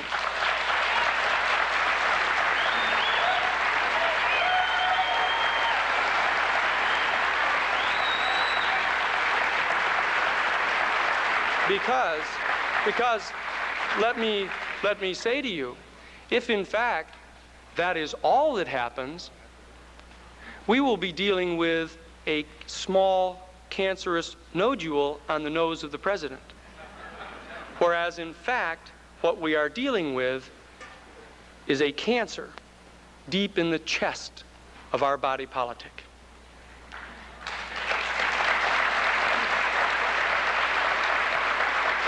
And the intelligence community will tell us, along with the Republican Party, please, we can't operate the body politic is not healthy and strong enough. Please, maybe we don't have cancer. Hope we don't have cancer, maybe it will go away. You cannot do this. And the Democrats are suggesting that the people's confidence in our governmental structures will be too shaken if this information is made available to our public.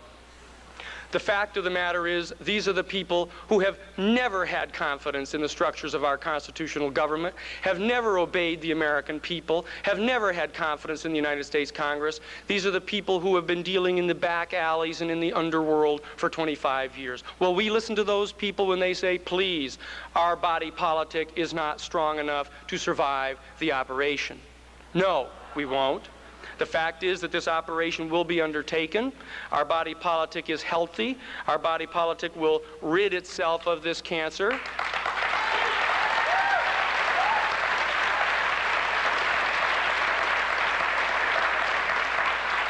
And the people who will make that so are you and me, and the millions of people across our country who will not stand for this type of hypocrisy, who will not allow our country to take these types of positions by means of which we can be so clearly blackmailed.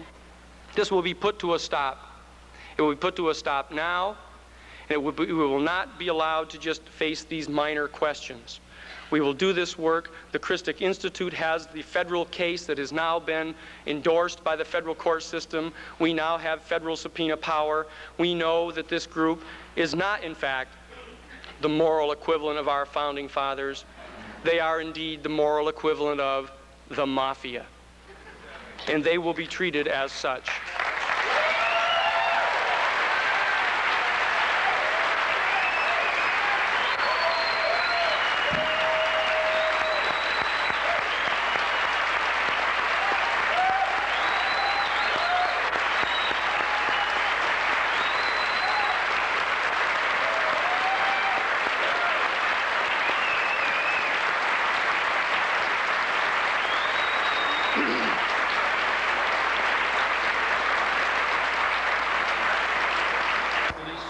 During the Watergate, he said to him, well, Mr. President, what am I going to tell them?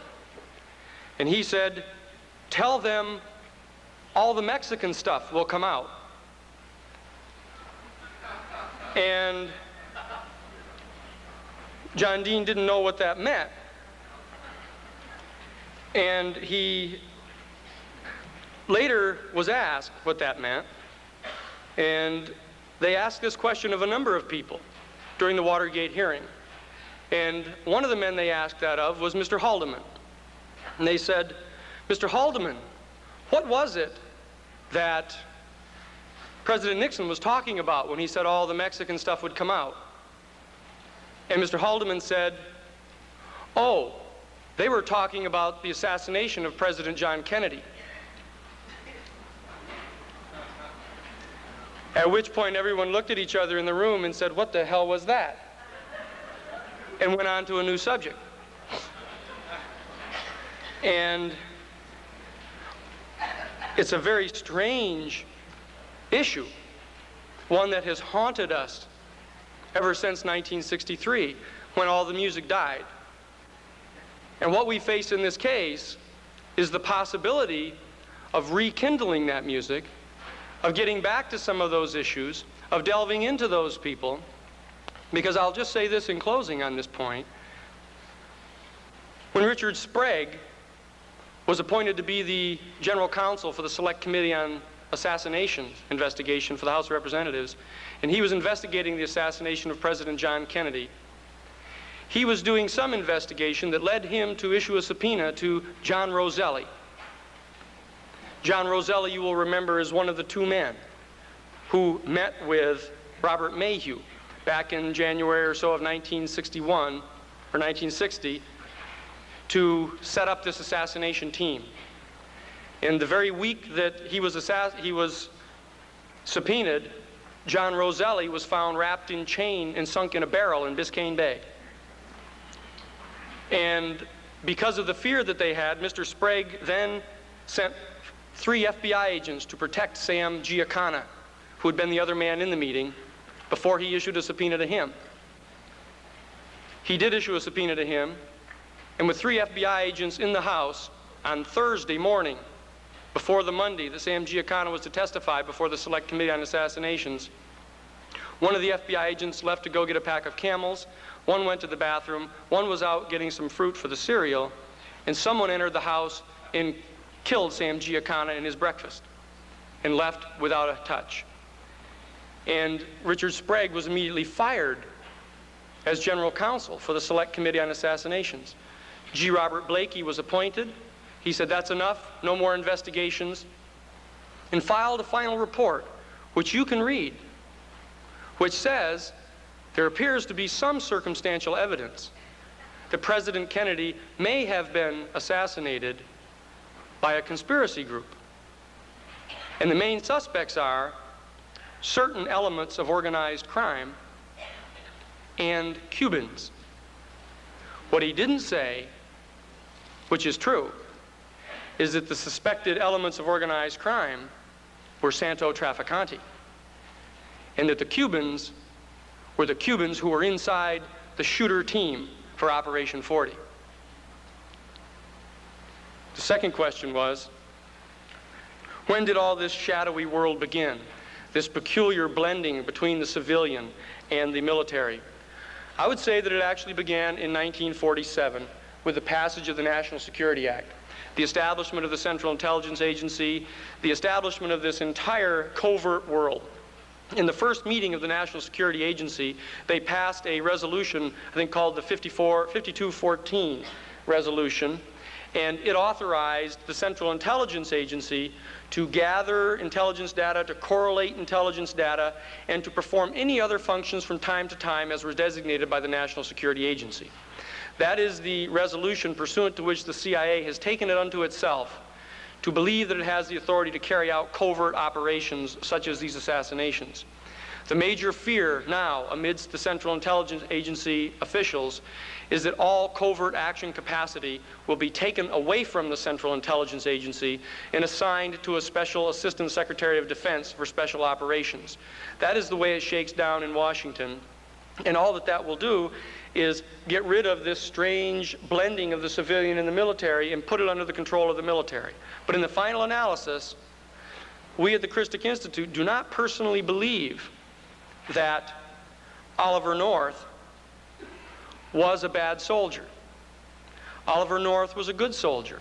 Oliver North took his orders. He followed his orders. The question is, who did he take the orders from? Why would he be taking the orders from a man by the name of Theodore Shackley or Tom Clines, who are no longer in the government? Because they used to run the covert operations for the entire Central Intelligence Agency. And this strange identity that they have, when they leave, they don't really leave, and they continue covert operations. We have to undertake absolutely major surgery on the public policies relating to covert operations before this scandal is over. Compliment you for the skill and tenacity with which you carried on that campaign against the racketeers down there. I think we have a rather immediate problem before Dan can get all of his facts in deposition form and documentary form preparatory to courtroom use. And that is, what do we do in this Congress about money for the country? We need, it seems to me, to look at this in a number of ways. I'd like to get Dan's reaction to this. One of them is this, that what's going on down there is conduct by the United States President through his agent, the Contra, consisting of acts of war against another nation. By international law, the use of force against another nation is an act of war. By the Constitution of the United States, nobody can wage war in the name of the United States without a declaration of war by the Congress. So, is it an important element in the months to come that we urge this unconstitutional conduct by our President as a basis for denying aid to the country? There is going to be a vote taken in the United States Congress. The vote has a lot of peculiar technicalities to it. It is a caveat on the resolution that was passed by the 99th Congress to authorize the expenditure of $100 million by the Contras for military equipment. Only $60 million was given to them originally. There is a certification vote that has to be taken here in mid-February to determine whether or not Congress will affirmatively certify to allow the last $40 million given to the Contras to be used for heavy military equipment. Now, they did not want to allow the Congress to vote whether they get the $40 million at all. So some people, usually in the Democratic Party, are saying, let's really show them. Let's vote to only let them get the $40 million without using it for heavy equipment. There are others who argue, let's alter the resolution. After all, we are the government of the United States. We aren't helpless in the face of the executive branch.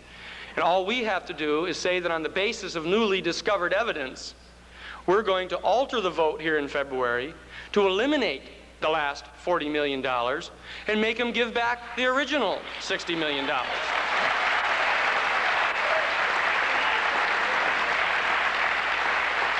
Now, at base, what we have here is we have what is a lack of resolution on the part of the Democratic Party. The Democratic Party doesn't know whether it's going to have Governor Cuomo as its nominee, or Joe Biden as its nominee, or a number of other people as its nominee, Gary Hart. But the fact of the matter is, the American people have to speak out. They have to be determined that, in fact, the Republican Party has stood behind the funding of the Contras, has insisted upon the funding of the Contras. The vote that went down on the last day of the 99th Congress to give the money to the Contras was a straight party vote. And the Democratic Party now wants to take advantage, to take the credit for all of this. Let them take it, but make them earn it. Insist that they cut off the remaining $40 million, have them stand up to this program and pass a resolution condemning the Contras, cutting off all military equipment, and stopping the war, stopping the invasion.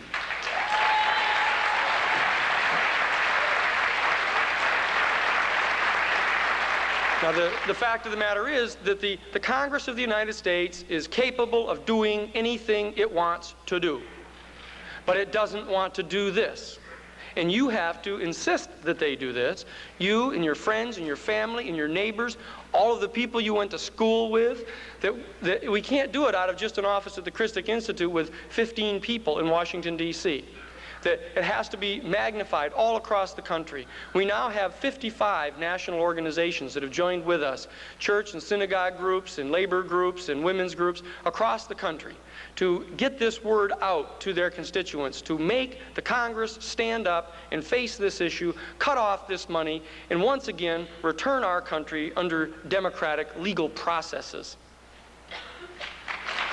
There's another one here too. It says that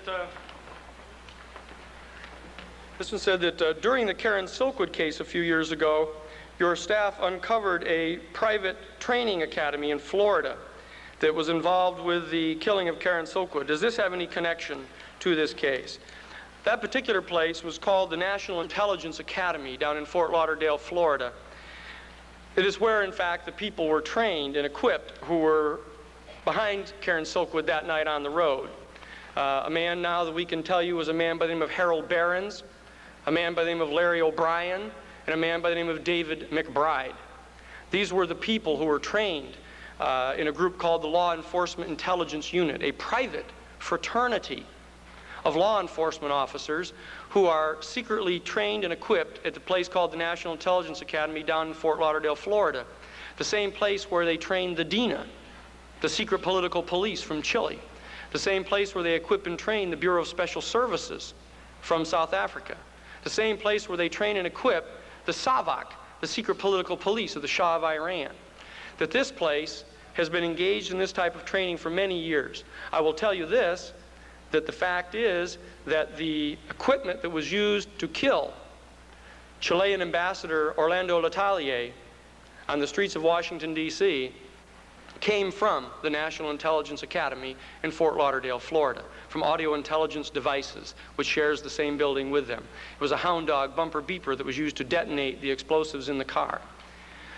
When Jose Posada Carrillo, back in 1973, blew up the Venezuelan airliner that killed 73 Cuban nationals, The equipment came from the National Intelligence Academy, Audio Intelligence Devices in Fort Lauderdale, Florida. This place is a veritable ethical cesspool in our nation, and that has been funded with grants that have been used to purchase equipment there from the Law Enforcement Assistance Administration. And it's funded by the profits from GEICO, the Government Employee Insurance Corporation. By God, I'm insured by them. That's right. And the man by the name of Leo Goodwin Jr. is the man who runs it. He is the heir to the GEICO estate who finances that place. There are so many things that are known that have never had anything done about them. And that one of the things that we can do in this case, one of the extraordinary things about this case, is that it has them all up in front of us now.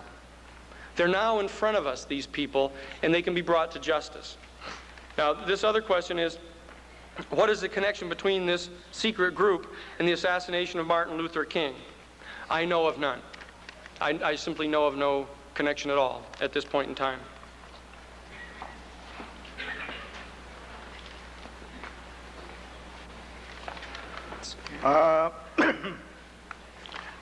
There's one down. What is the real reason the press has been protecting Ronald Reagan?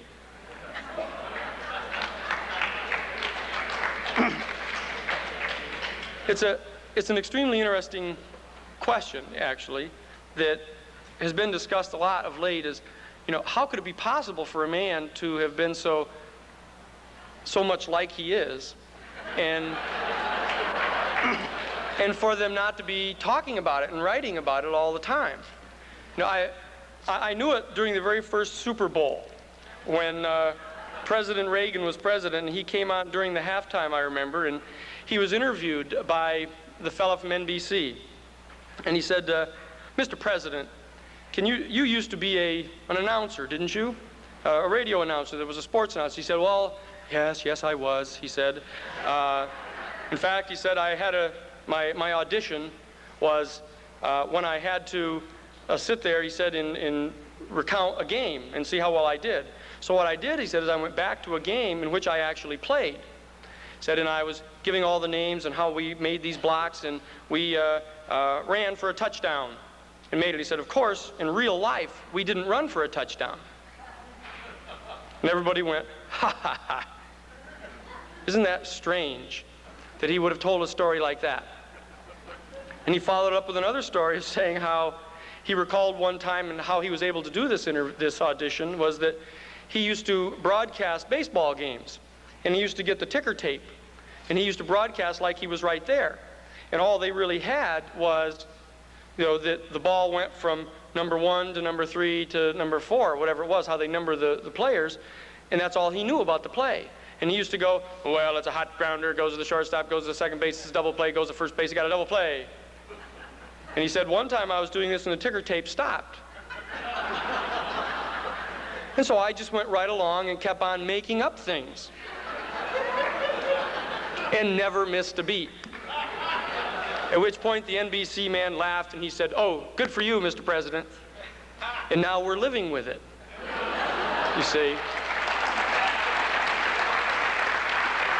And so one of the major problems is that so much of the media is involved in what we call infotainment. That it's not really the news, it's all the news that's fit to print. And I discovered it the other day. I was riding along with a New York Times reporter and a man from the Washington Post, and I was giving them a ride through the snow in Washington, and they were sort of comparing their sources. Sort of like, well, I won't say it. They were sort of comparing their sources, and one of them says, my sources are better than your sources. And what it came out to was that, as it turns out, the Washington Post has the very best inside the White House sources. The New York Times has the very best inside the intelligence community sources. And the intelligence community tells the New York Times what they're doing. And the New York Times, therefore, can't burn their source and tell what they know, or else they'll lose their access to the story. And the Washington Post can't burn their sources in the White House. So they can't tell the story. Now, if that tells you anything, it's something that I couldn't understand, because I kept saying, I thought you were supposed to be telling the American people. And that isn't what really happens most of the time. That there's this interesting in-crowd community in the highest levels of the media. But the fact is now that they're beginning to suspect that the American people insist upon knowing and want to know. So therefore, they're caught in a situation of sort of having to tell them. In the sources, you can smell them burning all over Washington. And they're going to continue to burn until this story gets out.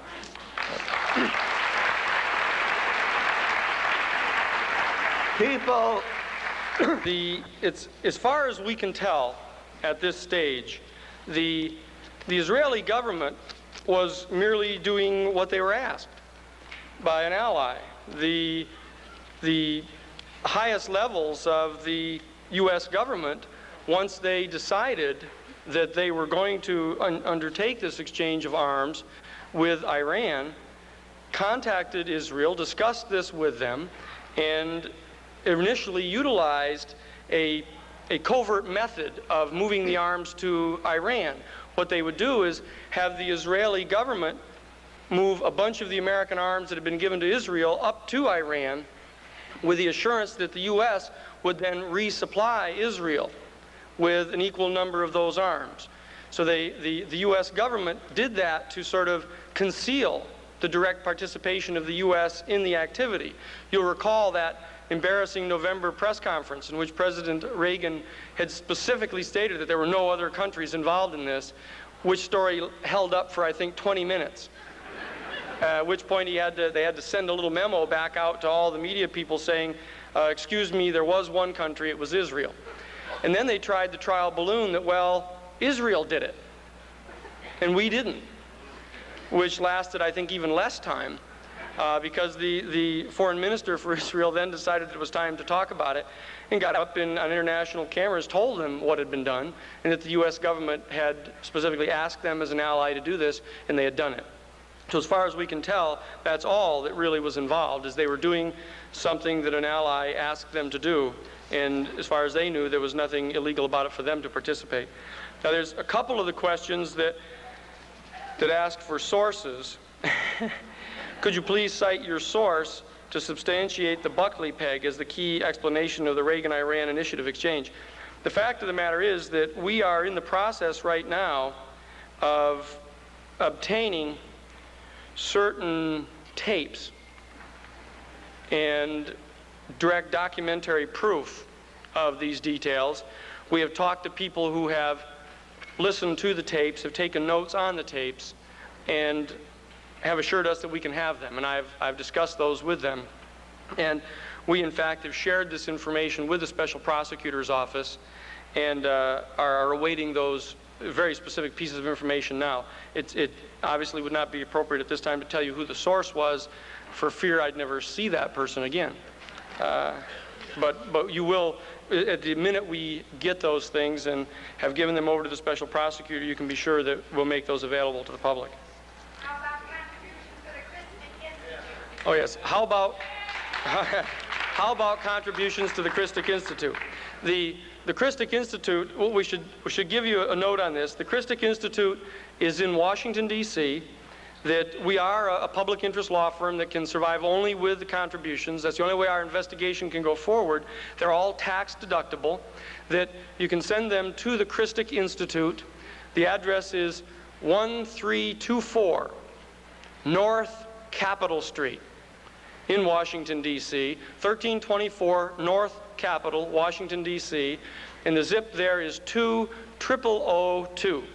Now, if you don't get a chance to write that down, just ask for information in Washington, D.C. for the Christic Institute, and give us a call, and we'll give you our address and everything then, and you can send any contributions you'd want, or anyone else. Also, pardon? The Christic, it's C-H-R-I-S-T-I-C, Christic Institute. Just as a brief explanation, that's a phrase that comes from Teilhard de Chardin, who was the Jesuit paleontologist who had discovered Peking man. He was a theologian in the church, and this phrase has to do with the kind of the bonding force that bonds everything together in harmony in the universe. And so we took that name as a public policy center. A number of our Jewish directors were a little concerned about it, and we all had a long discussion about it and said, well, that seemed to be a really good term. I mean, at least that's what he meant it to be. And since he had been condemned by the Catholic Church and forbidden to publish it all, we thought that was a great name for our institute. Now, so to say, if you want to, also we've been asked to come back in April to undertake a World Affairs Council discussion. So we will be back in April sometime to talk to the World Affairs Council. And one other point, Jackson Browne is going to be having a concert, I think, for the Christic Institute, at least partially, on March 9th. And Jackson has been great. He's helped us back during the Silkwood days, has helped us many, many times. And Jackson Browne will be having a concert, I believe, March 9th for the benefit of the Christic Institute here in Los Angeles. There are a number of questions here that rather tie in together. Dan, the questions pertain to, can we expect a military invasion before the dry season is out in Nicaragua? Well, it's actually, there's a great deal of concern about this issue. The moderate forces in Washington, D.C. seem to be very sanguine about this. They don't really believe that the administration could have the audacity to undertake such an invasion. They end their observations by saying, well, that would be the act of desperate men. At which point I ask them if they've got an hour or two when I can explain to them exactly how desperate these people must be right now in light of what we know. So we believe that, based on direct information that we've gotten, that there are 20th Special Forces men being trained right now for a jump into Nicaragua. They've been given Nicaraguan maps. They've been trained on Nicaraguan terrain. They're planning specifically to invade Nicaragua. And the question is whether or not they dare to go through with it. The degree of courage they have to go through with it is dependent solely upon how emphatically the people in the United States demand that they refrain from it. Because there's no doubt that they do not feel bound by the majority demands of the people. So I would say that there is very detailed information, intelligence data, indicating that they plan to undertake the invasion sometime by the end of March. So we're talking about a very serious plan here, and you have to communicate with your congresspeople and your senators to demand that they confront the administration, call them before them, and insist that they renounce any plans to undertake such an invasion. The fact is that such an invasion would be preceded by some major provocative action. So that's where we're focusing our intelligence data, to ascertain what type of provocation they would be trying to manufacture to get everyone all cranked up to authorize an attack of that sort. So do write to your congresspeople, confront them, and insist that this be prohibited. There's a question here. Have you got a bodyguard? I hope so. Well, actually, the closest thing I have to a bodyguard is Sara Nelson, who is here, who has a limited vested interest in this since we get to see each other so infrequently now. But seriously, people have asked this question before, and the fact of the matter is that professional bodyguards are very expensive. They charge $500 a day. They have all kinds of strange equipment, and I have been contacted by a number of friends who are in the security business who have made it very clear that we should have a bodyguard. Since the court has now entered the order giving us authority of the federal courts to go after these people in subpoenas, I think we're going to have to bring on a security force. They're going to be very unhappy if I tell them they can't bring their guns. but I think we're going to have to develop some kind of higher conscious security forces that don't use the guns, but we will have some sort of security force. Dan, can talking about all this jeopardize the lawsuit? That's an interesting question. The fact is that the attorney for Adolfo Calero, who is one of our defendants, the attorney that he has hired, the head of the FDN, he has hired the former general counsel for the Central Intelligence Agency, a man by the name of Tony Lapham. And the biggest gun runner in the Western Hemisphere, who's also a defendant in our case, named Ronald Joseph Martin, has hired the former United States attorney from Miami for his lawyer. The fact of the matter is they filed a motion demanding that the judge put a gag order on us to prohibit us from communicating any of the information that we obtained, even from our private investigations, about their defendants from going to the public. At which point the court threatened to hold us in contempt of court if he heard that we had discussed anything else with a large public group. So I hope he's listening now, but the fact of the matter is we have pointed out to the judge that his local court rule has been declared unconstitutional in the 11th Circuit where he sits. So I know he's not happy, but the fact of the matter is he has a choice. He can either try to invoke the rule against us and lose it completely and have it declared totally unconstitutional, or he can leave us alone. And he has chosen the latter, and so we're here today to speak with you, and we'll continue to do so.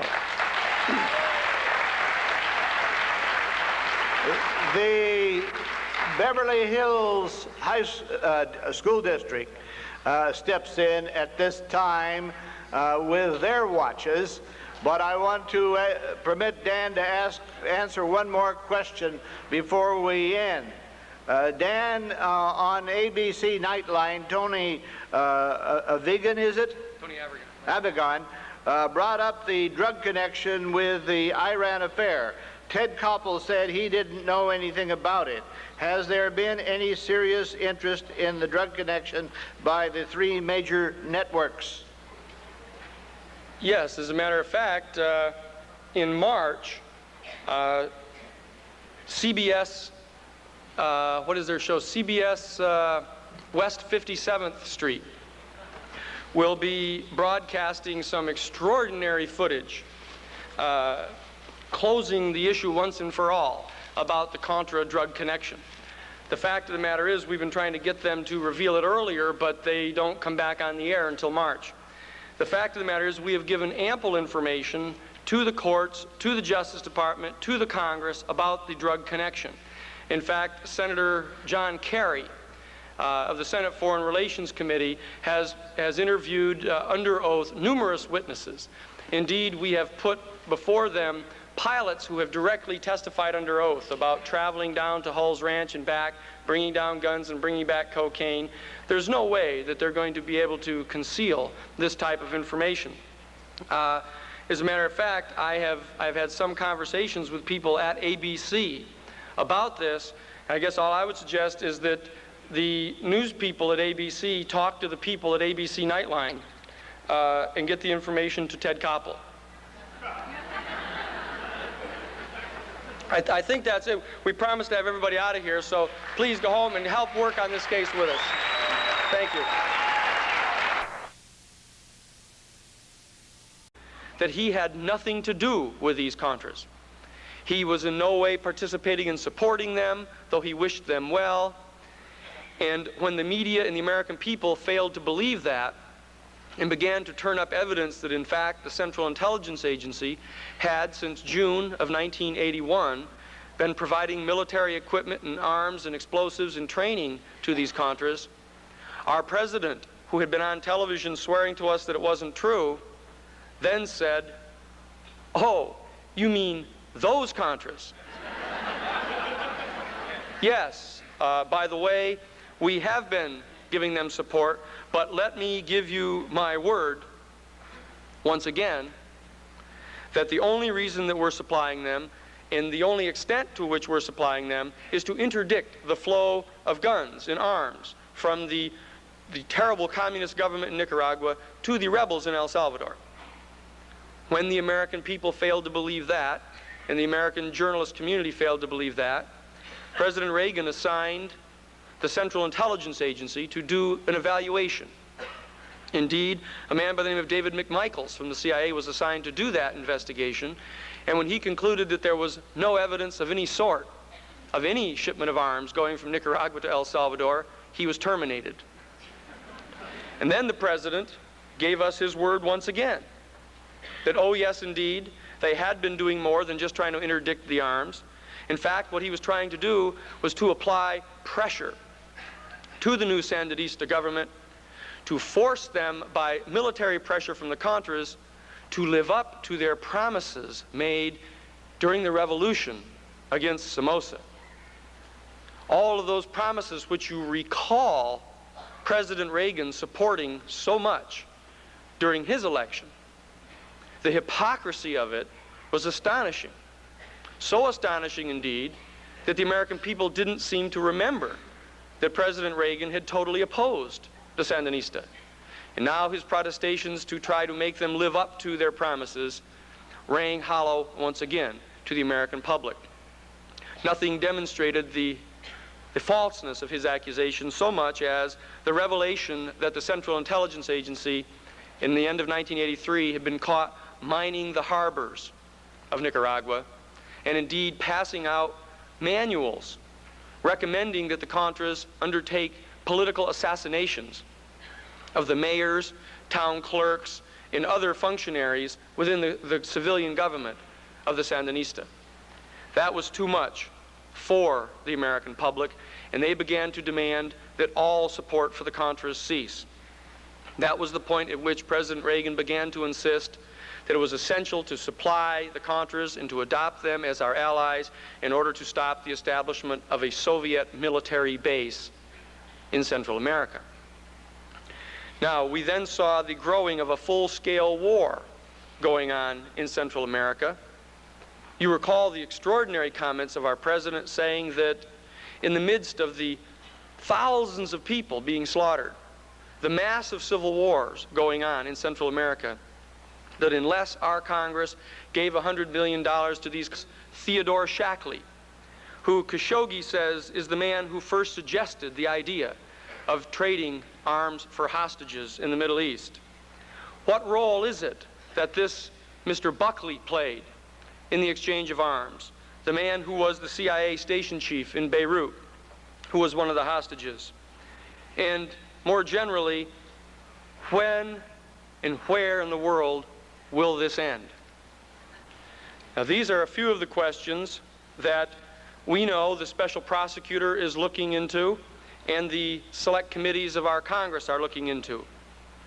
What we want to do today is to share with you the charges that have been placed against these people in the judicial branch of our government, so that you can have a roadmap. You can't tell the players without the program.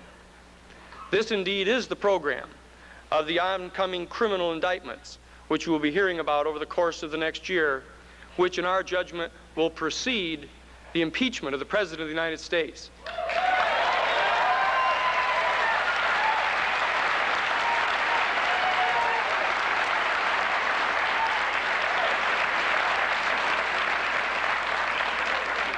What we want to do first is to review briefly the history of our common experience that sets a context for these extraordinary hearings and investigations. We all recall back in the days which seem to be in the dark, distant past, in January of 1979, when there was still then a Democratic Senate and a Democratic House of Representatives, and President Carter was in the White House. We remember that Tom Harkin from Iowa and a number of his colleagues succeeded in passing the Harkin Amendment, which prohibited the distribution of military hardware and military assistance to any government which systematically engaged in the violation of the human rights of their own citizens. Under that resolution of Congress, signed into law by President Carter, in early 1979, there was a resolution cutting off all military aid to the dictatorial government of Anastasio Somoza in Nicaragua. This was taken up in accordance with the condemnation which spread across our world of that regime, resulting even in the United States Catholic Conference of Bishops formally condemning that government, declaring that it had no legitimacy, and indeed came as close as we have ever seen to expressly authorizing the rising up of a people against their government on the grounds of justification. After the passage of these resolutions, cutting off all military aid to the Somoza government, a peculiar event began. Somehow, the flow of arms did not stop completely. What was discovered is that there was some secret source of funding and supply of arms to that dictatorship that was not stopped. After the Congress condemned it, after the President of the United States prohibited it, indeed even after Stansfield Turner, the director of the Central Intelligence Agency, had forbidden it. The flow of arms did not sustain that criminal government, however, and in July of 1979, Anastasio Somoza was forced to flee his country and fled to the Bahamas. And very soon thereafter, we began to hear rumors of some group of former Somoza generals setting themselves up in Honduras in mounting a war against the new Sandinista government of Nicaragua. The Sandinista government of Nicaragua was recognized across the world, indeed even by the United States government, which had for so long supported the dictatorship of Anastasio Somoza. However, there were other things that were capturing the attention of the American public. There were the hostages that were being held in Iran. Indeed, the hostages that became the Achilles heel of the Carter administration, the weakness, the vacillation demonstrated by the administration in the face of this type of humiliation of our country, led to the rise and the challenge of Ronald Reagan. Many of us said to then, who would have ever believed that Ronald Reagan could have been considered a serious candidate for the presidency of this country? But because of the vacillation, the lack of resolve, the lack of effectiveness that was being demonstrated by the Carter administration in the face of that humiliation, indeed, Ronald Reagan rose to the occasion and became the Republican nominee for president and was elected. Now, we all recall that peculiar scene, I think, back during the inauguration, on Inauguration Day, if we'll think back together, watching Ronald Reagan being sworn in and Carter going out, and at the same time, the bulletins flashing as the hostages in Iran were being released and being shipped out and put on planes and sent back. The strange relationship between the outgoing of one administration and the incoming of another in that terrible hostage crisis. But when the hostages had been returned and President Reagan had been sent to the White House, we began to hear immediately from the Reagan administration about this horrible Sandinista regime down in Central America, how they were a threat to our national security. The President came on and told us about how this rising communist government in Central America was only a couple days' drive from Harlingen, Texas. And each time he came on to talk to us about this, the distance decreased. Then became a day's drive. It was just a couple hours away.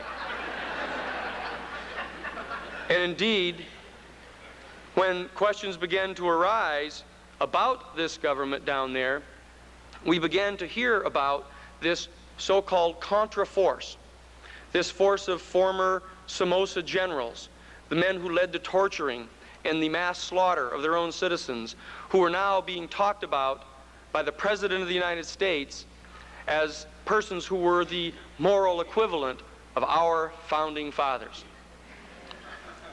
We recall together, I believe, the early protestations of President Reagan.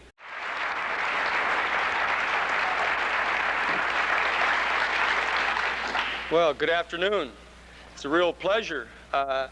After the years of fighting in the trenches against the Contra supporters here in the U.S., it's finally time for the American people to find out who they are, what they've been doing, and what it is that's going to result in their going to federal prison.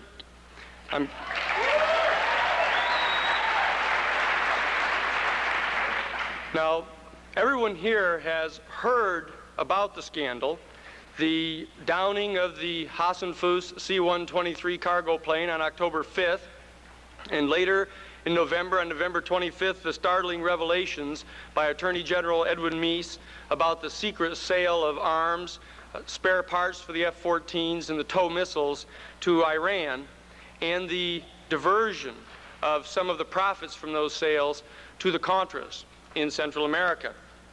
We also know that as a result of those scandals, the legislative branch of our government has established 2 select committees, one in the United States Senate and one in the House of Representatives, to investigate the need for additional legislation and supervisory structures over the executive branch of our government. We also know that within the executive department there has been appointed a special prosecutor, Mr. Walsh, to investigate potential criminal wrongdoing of those involved in this affair. What is less known is that there is an investigation and prosecution going on in the judicial branch of our government. Since May of 1986, there has been on file a federal racketeering charge in the judicial branch in the federal court in Miami. This is the case that you may have read about Friday morning, where the United States District Court in Miami has thrown out all of the motions of the defendants to dismiss that case and has given us the authorization to proceed with federal subpoena power to investigate the criminal racketeering activities of these people. Now, the questions that are floating in our nation today have been highlighted in a Senate Intelligence Committee preliminary report, which was released on Thursday, which left unanswered over 12 major questions. Some of these are: did President Reagan know of the diversion of funds to the Contras from the Iranian sale of arms? Did President Reagan approve of the activities of Lieutenant Colonel Oliver North, dealing with the Contras, dealing with the Iranians, and dealing with the diversion of funds from the Iranian gun sale to the Contras? Who indeed are these shadowy arms merchants that we are beginning to hear about? Ghubbanifar, Hakim, Khashoggi. Who are these people? And what role did the government of Israel play in the transfer of these arms to the Iranians? Who is this Contras? There was going to be major disruption in Central America. The extraordinariness of it all seemed to leave the American people numbed. And then, in March of 1984, the United States Congress passed the Boland Amendment, explicitly forbidding the White House and any of the executive department agencies involved in intelligence activities from giving any aid whatsoever to the Contras, either direct or indirect. This is where we were in March of 1984, with some 73% of the American people totally refusing to give any aid to the Contras. And then we heard about the beginning of the private groups that were coming to the fore, those led by Major General John K. Singlaub, the then president of the World Anti-Communist League, to undertake a major private operation against the Contras. And then we saw the President of the United States on television stating that I, too, am a Contra. This was the situation that we faced in March of 1984. I and the rest of us at the Christic Institute, with the rest of our fellow Americans, simply watched in amazement as the events surrounded us. But then, in March of 1984, we had a phone call that began the long road that has led us here today. We were contacted at the Christic Institute by the Catholic bishop of Brownsville, Texas, indeed the Harlingen district of Texas, which in fact had been the base for the first stop on the Underground Railroad in the sanctuary movement. The Bishop of Southern Texas in Brownsville, John Fitzpatrick, contacted us and told us that, in fact, some of the people at Casa Romero, the sanctuary home that he had established within his diocese, these people had been arrested by the Immigration and Naturalization Service. And the unfortunate fact was that they had been bringing 2 Central American refugees out of the Harlingen district in the bishop's car. This immediately attracted the interest of the bishop, and